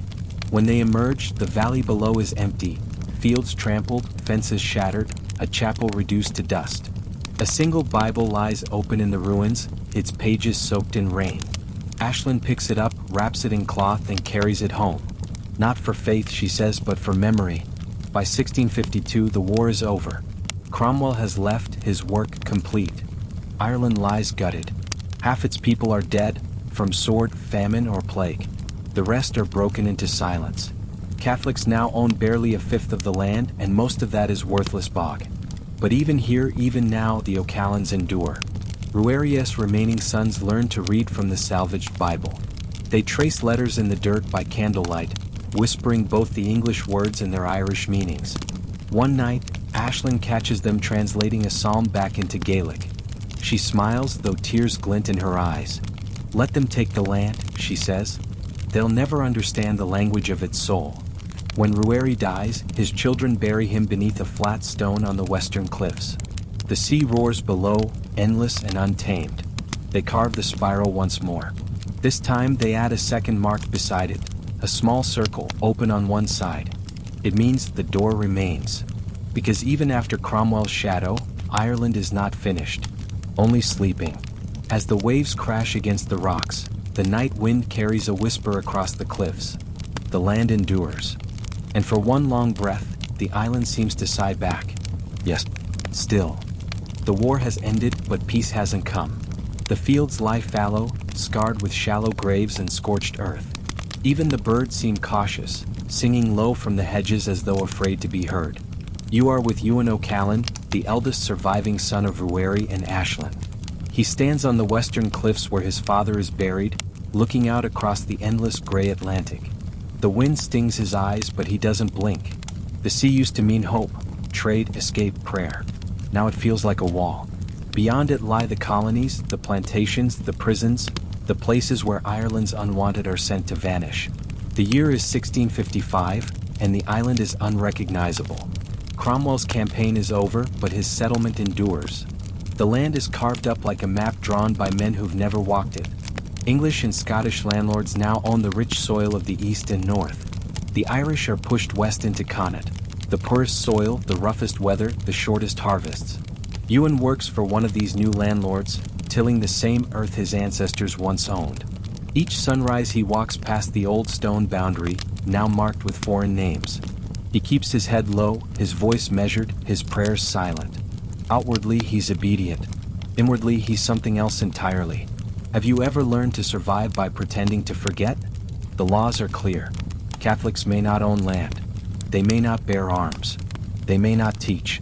They may not serve in public office. Even the Irish language, once the heartbeat of the island, fades to whispers. The punishment for speaking it in court is laughter first, and dismissal second. Ewan's mother, Aisling, still keeps her rosary hidden beneath the hearth. When soldiers pass through the village, she hums old prayers instead of speaking them. Ewan's younger sister, Bridget, sneaks away at night to hear Mass in the hills, where the priests say it beneath open sky. They call them hedge masses, simple, secret, sacred. No walls, no altar, no protection but the dark. In those moments, the air feels alive again. Faith becomes something fierce and quiet, like a heartbeat that refuses to stop. By day, though, the world belongs to others. The settlers build new towns, sharp, ordered, Protestant. Their churches have tall windows and loud bells. They speak of progress and civility while the Irish mend fences for bread. Ewan watches it all with steady eyes. He's not a rebel, not yet, but he remembers his father's words, "The land doesn't read their papers." He keeps that sentence inside him like a secret psalm. Then one spring, word spreads that Cromwell is dead. They say he's been buried with a crown of iron and a heart full of ghosts. Some whisper that storms tore across England on the day he died. Others say the devil came to collect him personally. The O'Callans don't celebrate, not out loud, but that night Aisling lights 2 candles instead of 1. "Let him answer to God now," she murmurs. For a brief moment, the island breathes again. King Charles II is restored to the English throne. A new government forms. Old nobles return from exile. Rumors flicker through the countryside like candlelight. Maybe the land will be restored. Maybe the Catholics will regain their rights. Maybe this time mercy. Would you believe in mercy after a lifetime of betrayal? Ewan almost does. He travels to Galway to petition for the return of his father's small farm. He carries documents, old deeds written in Latin, smudged but still legible. At the courthouse, the English clerk reads them, then laughs. "Under Cromwell's law, these are void," he says. "And under the king's law, they remain void until we decide otherwise." The man stamps the papers, tearing them in half. The echo of the wax seal hitting wood sounds like a verdict.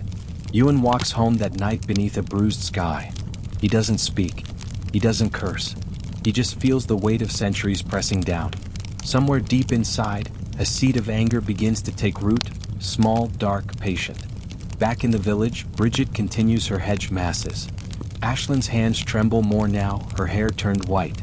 When she dies, they bury her beside Ruari on the same cliff above the roaring sea. The children carve the spiral again, though they do it at night, careful not to be seen. Each generation must now remember in secret. By 1660, the wars are a memory, but their shadows remain. Ireland is quiet, too quiet. The landlords grow rich, the settlers confident, the Irish invisible. But beneath the stillness, something stirs. A quiet defiance, passed from parent to child like a hidden ember. Ewan keeps the rosary and the broken deeds in a wooden box. On stormy nights, he tells his children about the oak his ancestors carved, the poems of Eamon, the flight of the earls, the courage of Sorka. Each name is a spark. Each story a small act of rebellion. When his youngest daughter asks if Ireland will ever belong to them again, he smiles sadly. Maybe not to us, he says, but to someone who remembers us. The waves crash against the cliffs below, steady as breath, endless as time. The island is divided by faith, by law, by grief, but still alive. And in that quiet persistence lies a kind of victory no crown can erase. The hills are green again, but it's a quiet kind of green, the color of survival, not peace. Grass covers the scars of war, but the roots remember. You are with Seamus O'Callan, grandson of Ewan, born into an Ireland where even the act of remembering feels dangerous. It is the early 1700s, and the laws have found new ways to break people without blood. They call them the penal laws, though few bother reading them. They are not meant to be read. They are meant to be lived and feared. If you are Catholic, you may not vote. You may not own a horse worth more than £5. You may not attend school or teach or enter the army. Your faith must be practiced in the shadows, your prayers whispered in fields. The price of obedience is poverty. The price of defiance is ruin. Seamus grows up in the shadow of these rules. His father, a tenant farmer, pays rent to a Protestant landlord who never sets foot on Irish soil. The money goes across the sea to London, where the rich drink wine from the sweat of Irish labor. The family eats barley bread, potatoes, and what fish can be caught from the stream. Meat is a rumor. Hope is an inheritance too fragile to speak aloud. Have you ever known what it means to survive quietly, to wake each day knowing the world has already decided what you are allowed to be?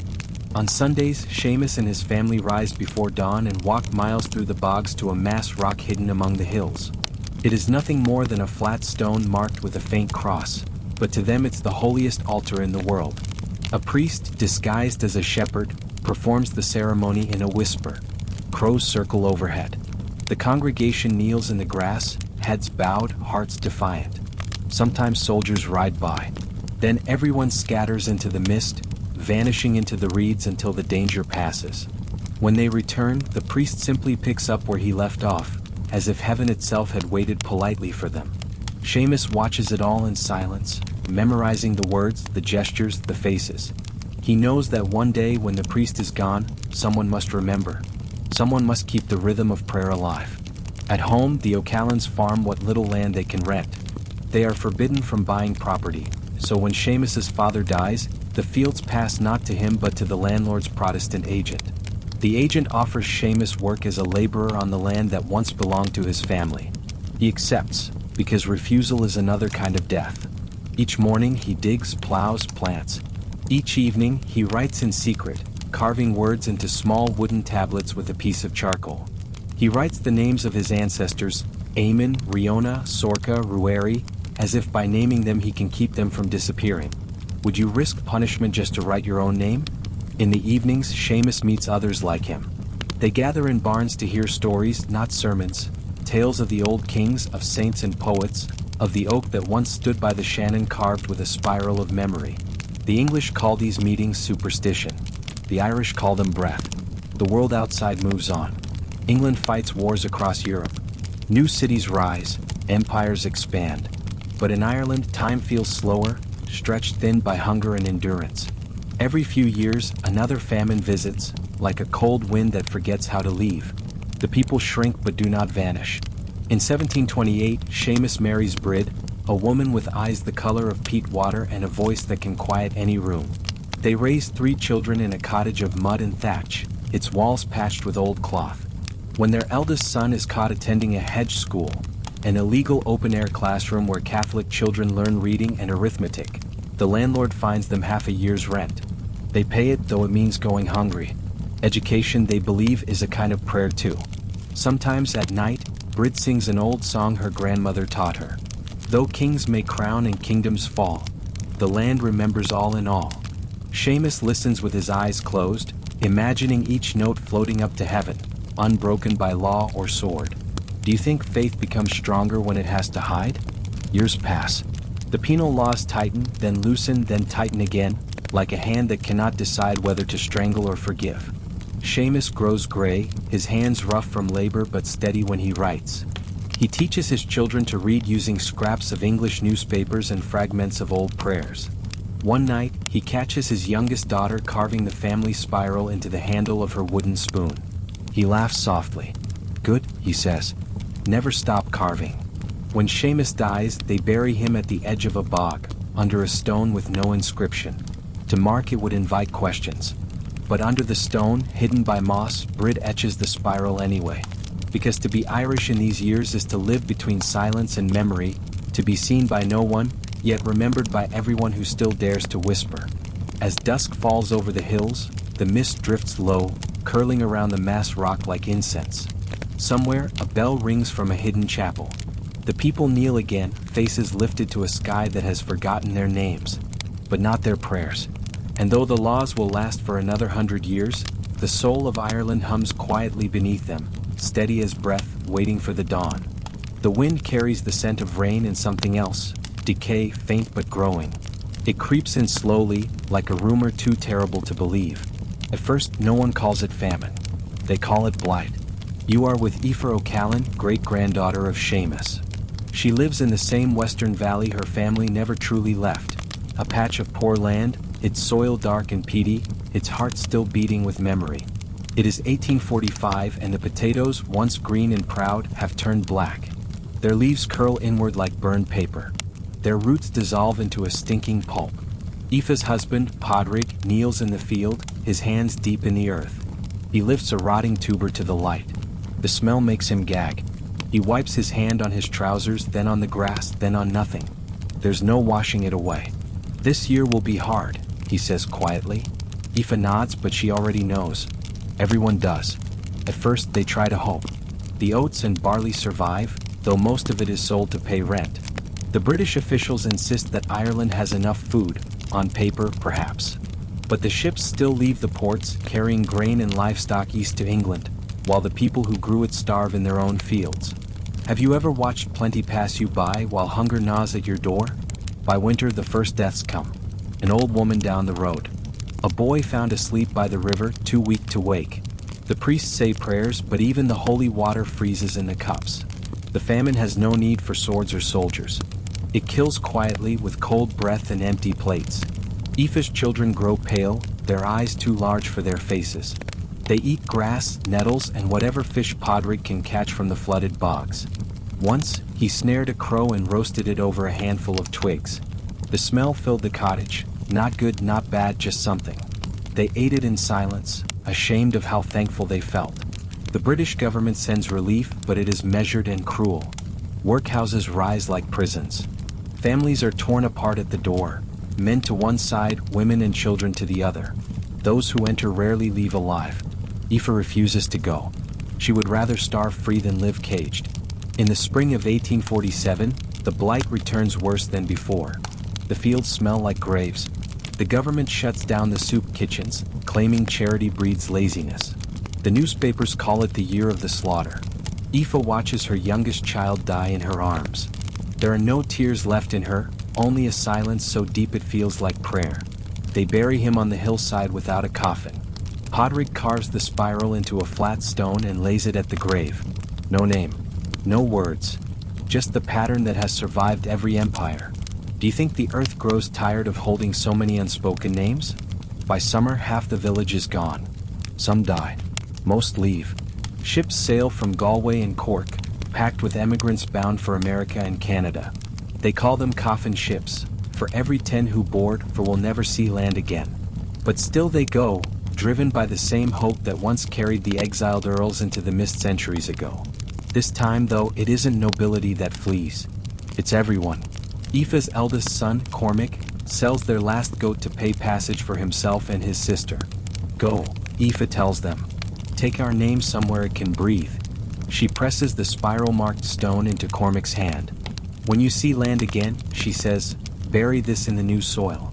Let it remember us. They leave at dawn. The sky is gray, the sea rough, the horizon endless. Aoife stands on the shore until the ship becomes a shadow, then a dot, then nothing. Weeks later, Podrick falls ill. He dies before winter, thin as the reeds by the bog. Aoife buries him beside their child and marks the spot with another spiral. She is alone now, but she refuses to leave.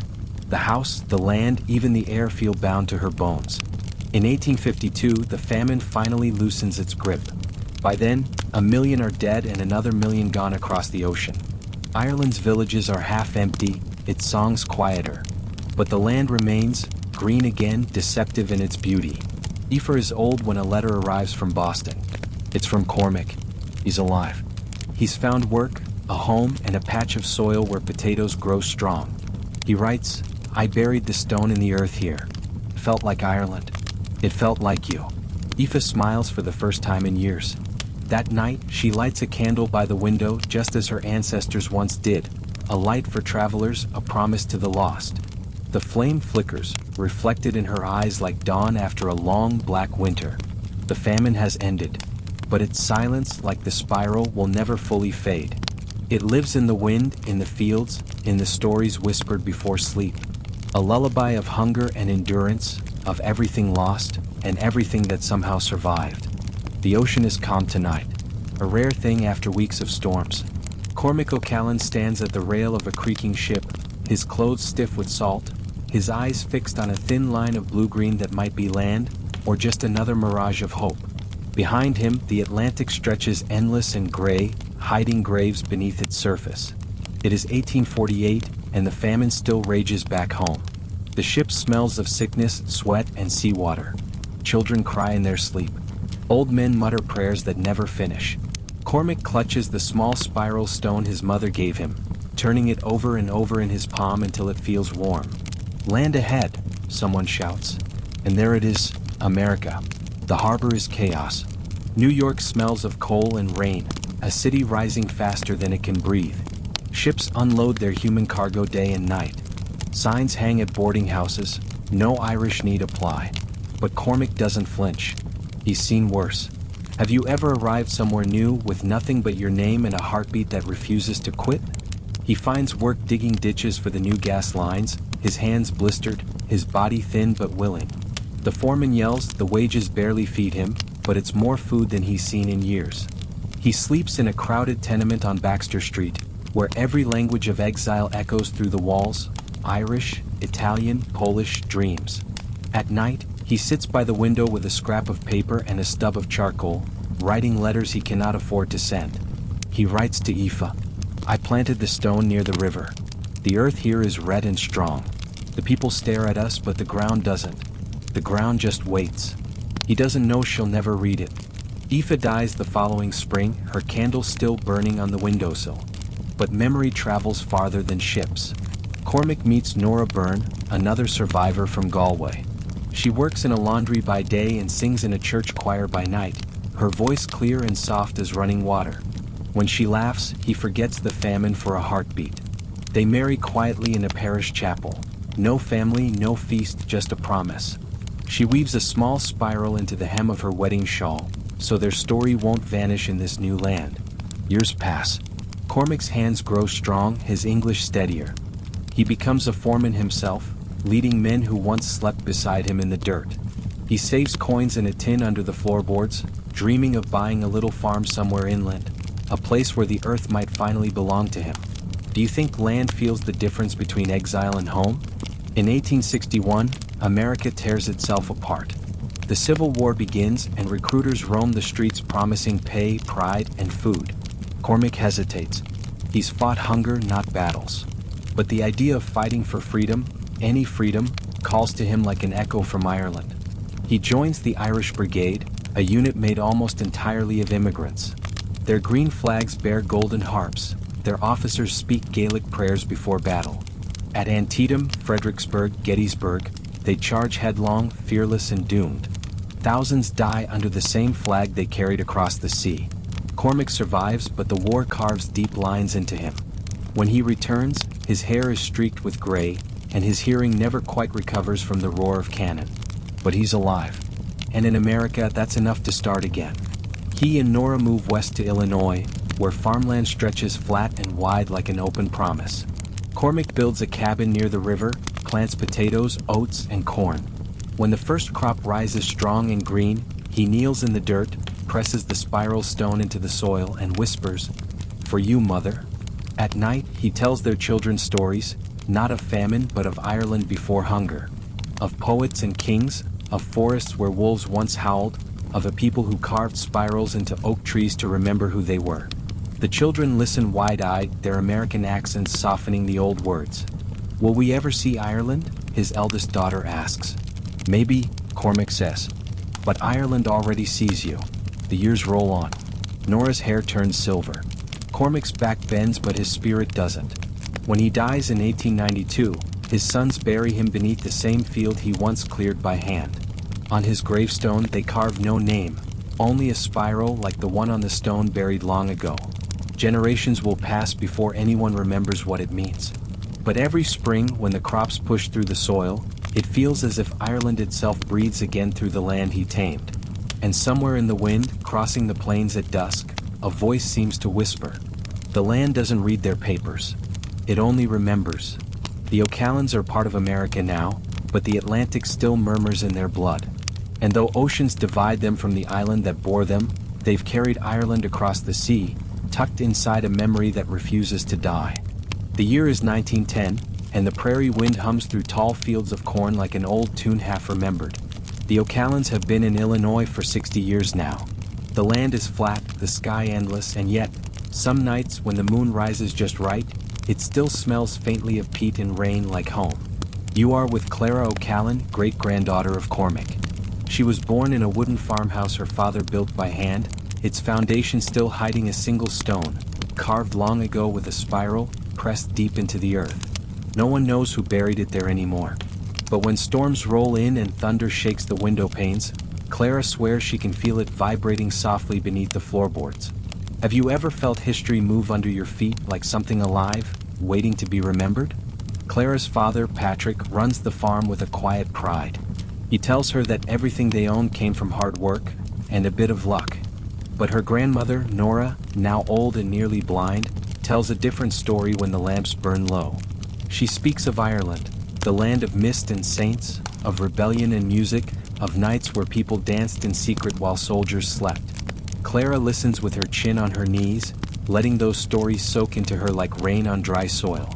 At school, she learns about Washington and Lincoln, about manifest destiny and modern progress. But at home, she learns about Brian Boru, Grace O'Malley, and the rebellion that never quite ended. Her two educations never agree, but she treasures both.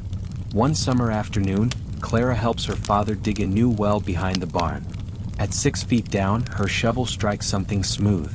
A rock, round, pale, and carved faintly with a spiral. Patrick frowns. "Must be an old marker stone," he mutters. But Clara traces it with her fingertip and her chest tightens. It feels familiar, as though she's touched it before in a dream. That night, she dreams of green hills and rain-slick stones, of a woman standing in mist, holding a candle by a window. And behind her, the Atlantic roars like distant applause. Do you ever dream of places you've never been, and wake certain that you've just returned from home? By the time Clara turns 20, the world is changing fast. Trains roar through the plains. Telegraphs hum like iron nerves. And across the ocean, Ireland is stirring again. Letters from cousins, distant relatives she's never met, begin arriving from Dublin and Cork.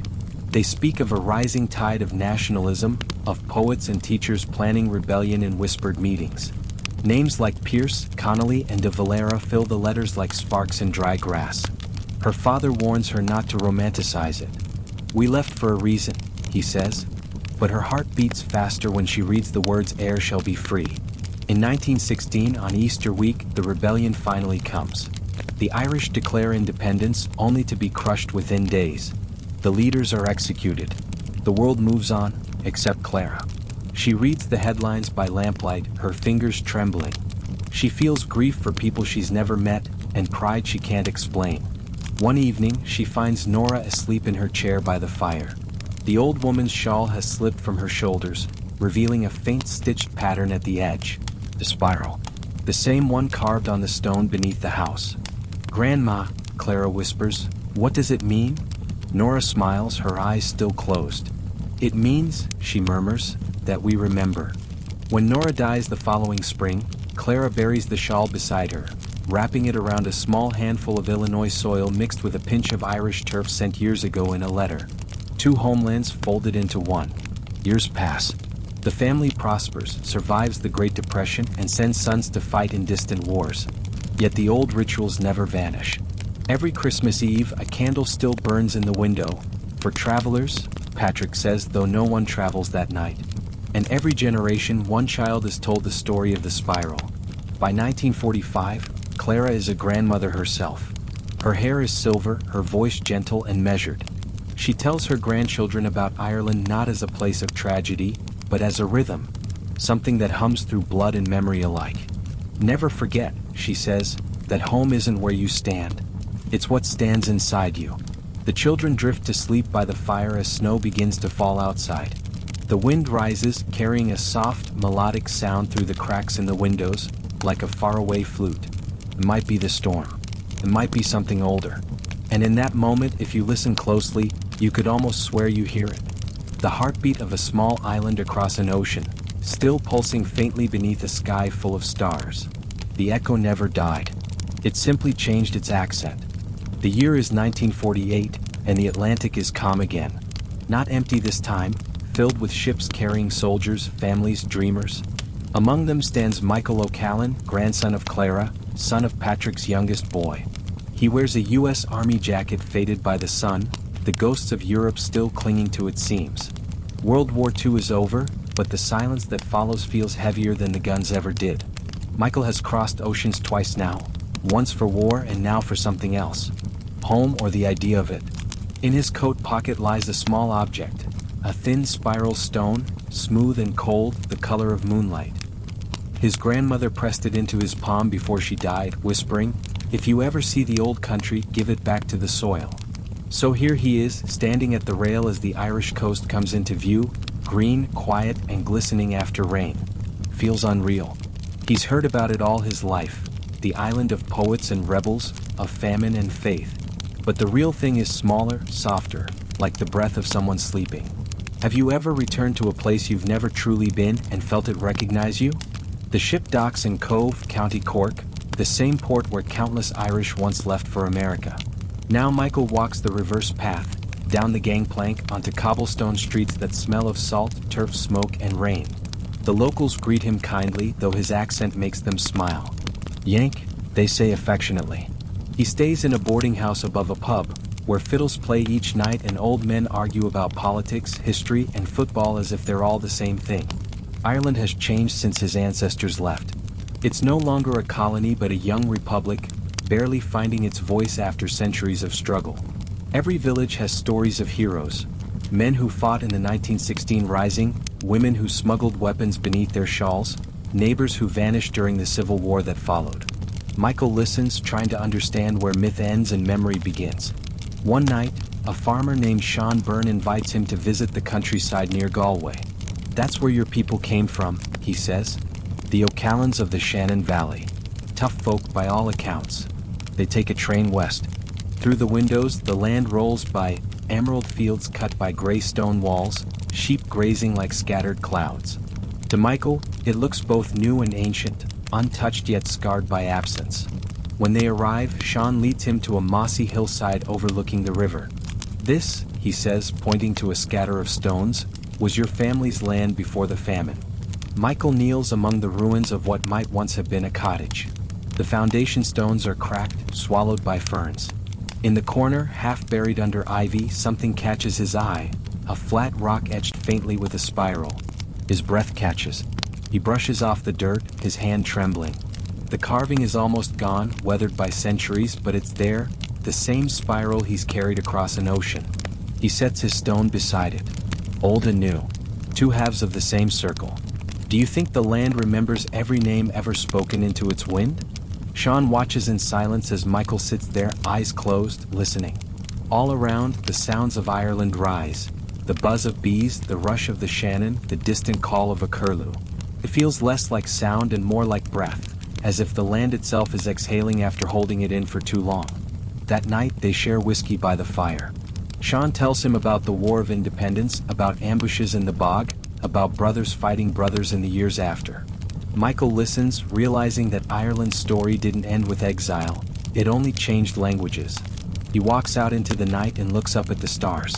They look the same as they did over Illinois, but somehow closer here, as if the sky itself leans down to listen. The fields are quiet, but beneath the silence there's movement, the hum of something eternal. He thinks of his grandmother's words, "Home isn't where you stand, it's what stands inside you." Before dawn, Michael returns to the ruins. He digs a small hole beside the old spiral stone and buries his grandmother's gift. Then he presses his hand to the soil and whispers, "For you, Clara. For all of them." When he rises, the first light of morning spills across the valley, catching the mist in gold. Somewhere nearby, a bell rings for early mass. He turns back toward the village, his boots wet with dew, his heart oddly light. He'll return to America soon, but something of him will stay here, in the ground, in the air, in the whisper of rivers. The O'Callans have come full circle. And as he boards the train back to Dublin, the sun breaks through the clouds, casting long ribbons of light across the hills. It feels less like an ending than a deep breath before another story begins. Because Ireland never truly lets anyone go.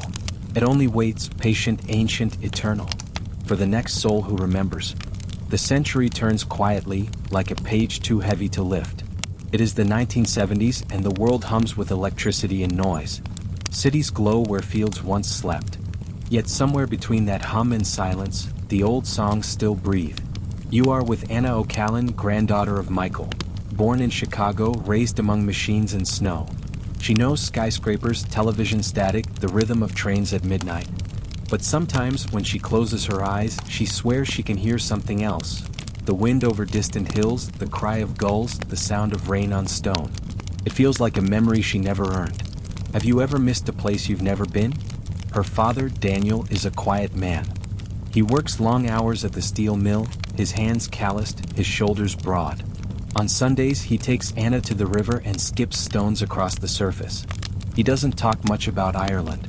But on St. Patrick's Day, he pours whiskey into 2 small glasses, sets one by the window and says softly, "For them."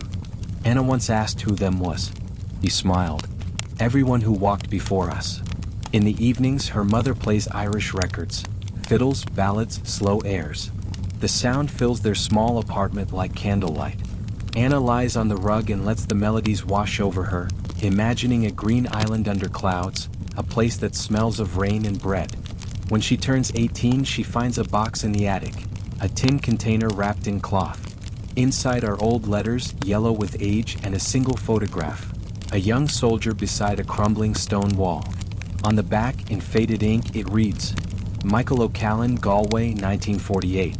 Tucked beside it is a drawing of a spiral. No explanation, just the symbol, simple and eternal. That night, she dreams of standing on a hillside overlooking the sea, the wind tangling her hair, a voice whispering, "Remember us." By the 1980s, the world grows smaller. Airplanes cross oceans in hours. Letters become phone calls. Traditions blur and blend. Anna becomes a history teacher, drawn to the past the way others are drawn to faith. She tells her students about Ireland's struggles, its poets, its revolutions. Sometimes they ask, "Are you Irish?" She smiles. "Somewhere in me, yes." In 1990, she finally visits Ireland. The country is changing again, modern and old at once. She lands in Dublin, rents a small car, and drives west. The roads narrow, stone walls appear. When she reaches Galway, the air feels heavier, older. Rain begins to fall, soft and steady, as if the sky recognizes her.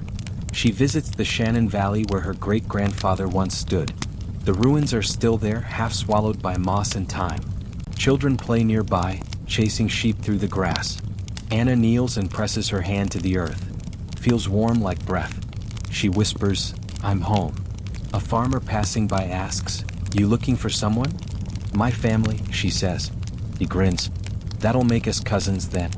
Everyone hears in O'Callan one way or another.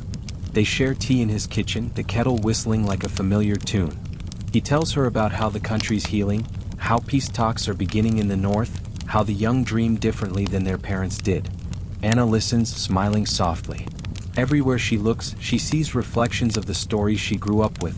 The faces of her ancestors in the lines of strangers, the sound of her grandmother's lullabies in the wind. Do you believe places can recognize the people who remember them? Before leaving, she visits an old churchyard. Among the lichen-covered stones, she finds one marked only with a faint spiral. The pattern is almost gone, but not quite.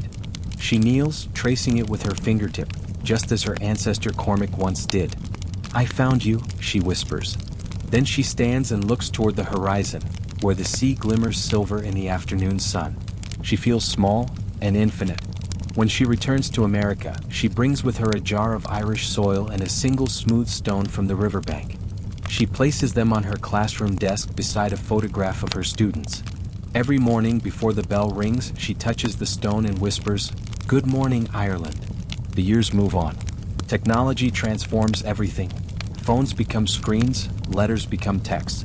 But the spiral remains, steady as a heartbeat. Anna's children grow up hearing her stories. They know about famine, flight, and the long road home. They don't speak Irish, but sometimes when they laugh, there's something ancient in the sound.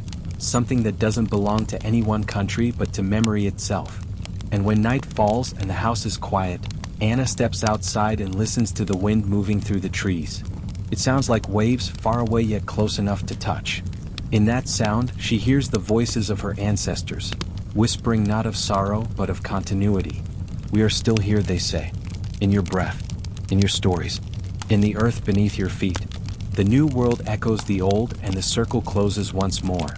The O'Callans have come full circle, not just in place but in spirit. And as the stars glimmer over two distant shores, one green and one golden, the story continues, quieter now but unbroken. The night hums with quiet light. Screens glow where candles once flickered. Airplanes trace silver lines through the sky where ships once sailed beneath the stars. And yet, beneath it all, the same heartbeat continues, slow, steady, ancient. You are with Eli O'Callan, born in 2024, the youngest branch of a very old tree. He lives in a world where everything is instant. Messages cross oceans in seconds, history scrolls past on glowing glass.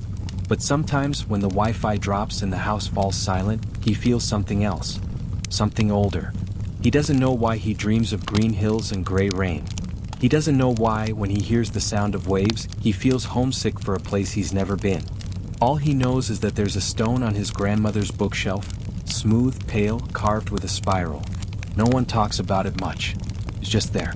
Have you ever felt your ancestors moving quietly behind you, not as ghosts, but as echoes, steadying your steps? One rainy afternoon, Eli asks his grandmother Anna about the stone. She smiles, her eyes soft and distant. "That's from Ireland," she says. "Your great-great-great-grandfather carried it across the ocean. And his mother gave it to him before he left. Why? So he'd never forget." Later that night, Eli takes the stone to his room. He sets it on his desk under the soft glow of his lamp. The spiral catches the light like a fingerprint frozen in rock. He traces it slowly round and round until the world outside fades. Then he hears it, faint but certain, the rush of wind, the crash of distant waves, and voices whispering through the centuries.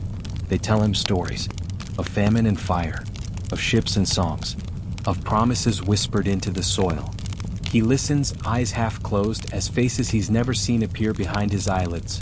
Brian the fisherman, Aoife by the fire, Cormac with his stone, Clara at the window, Michael by the ruins, Anna in the rain. All of them watching him, not with sadness, but with quiet pride. "Why me?" he whispers. And somewhere, perhaps from the stone itself, a voice answers softly. Because the story never ends. It only changes who tells it. Do you believe that? That memory can survive without words, living instead in gestures, songs, and dreams? Days pass. Eli can't stop thinking about the stories. He begins to record them his own way, a school project about his Irish roots that grows into something larger. He reads old letters, listens to family tapes, finds photographs in boxes no one's opened in years. Every discovery feels like a spark in the dark. Each one hums with that same rhythm. Remember, remember, remember.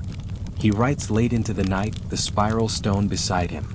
When he finishes, he uploads the story to the internet, a digital hearth for a digital world. He calls it the O'Callan Chronicle.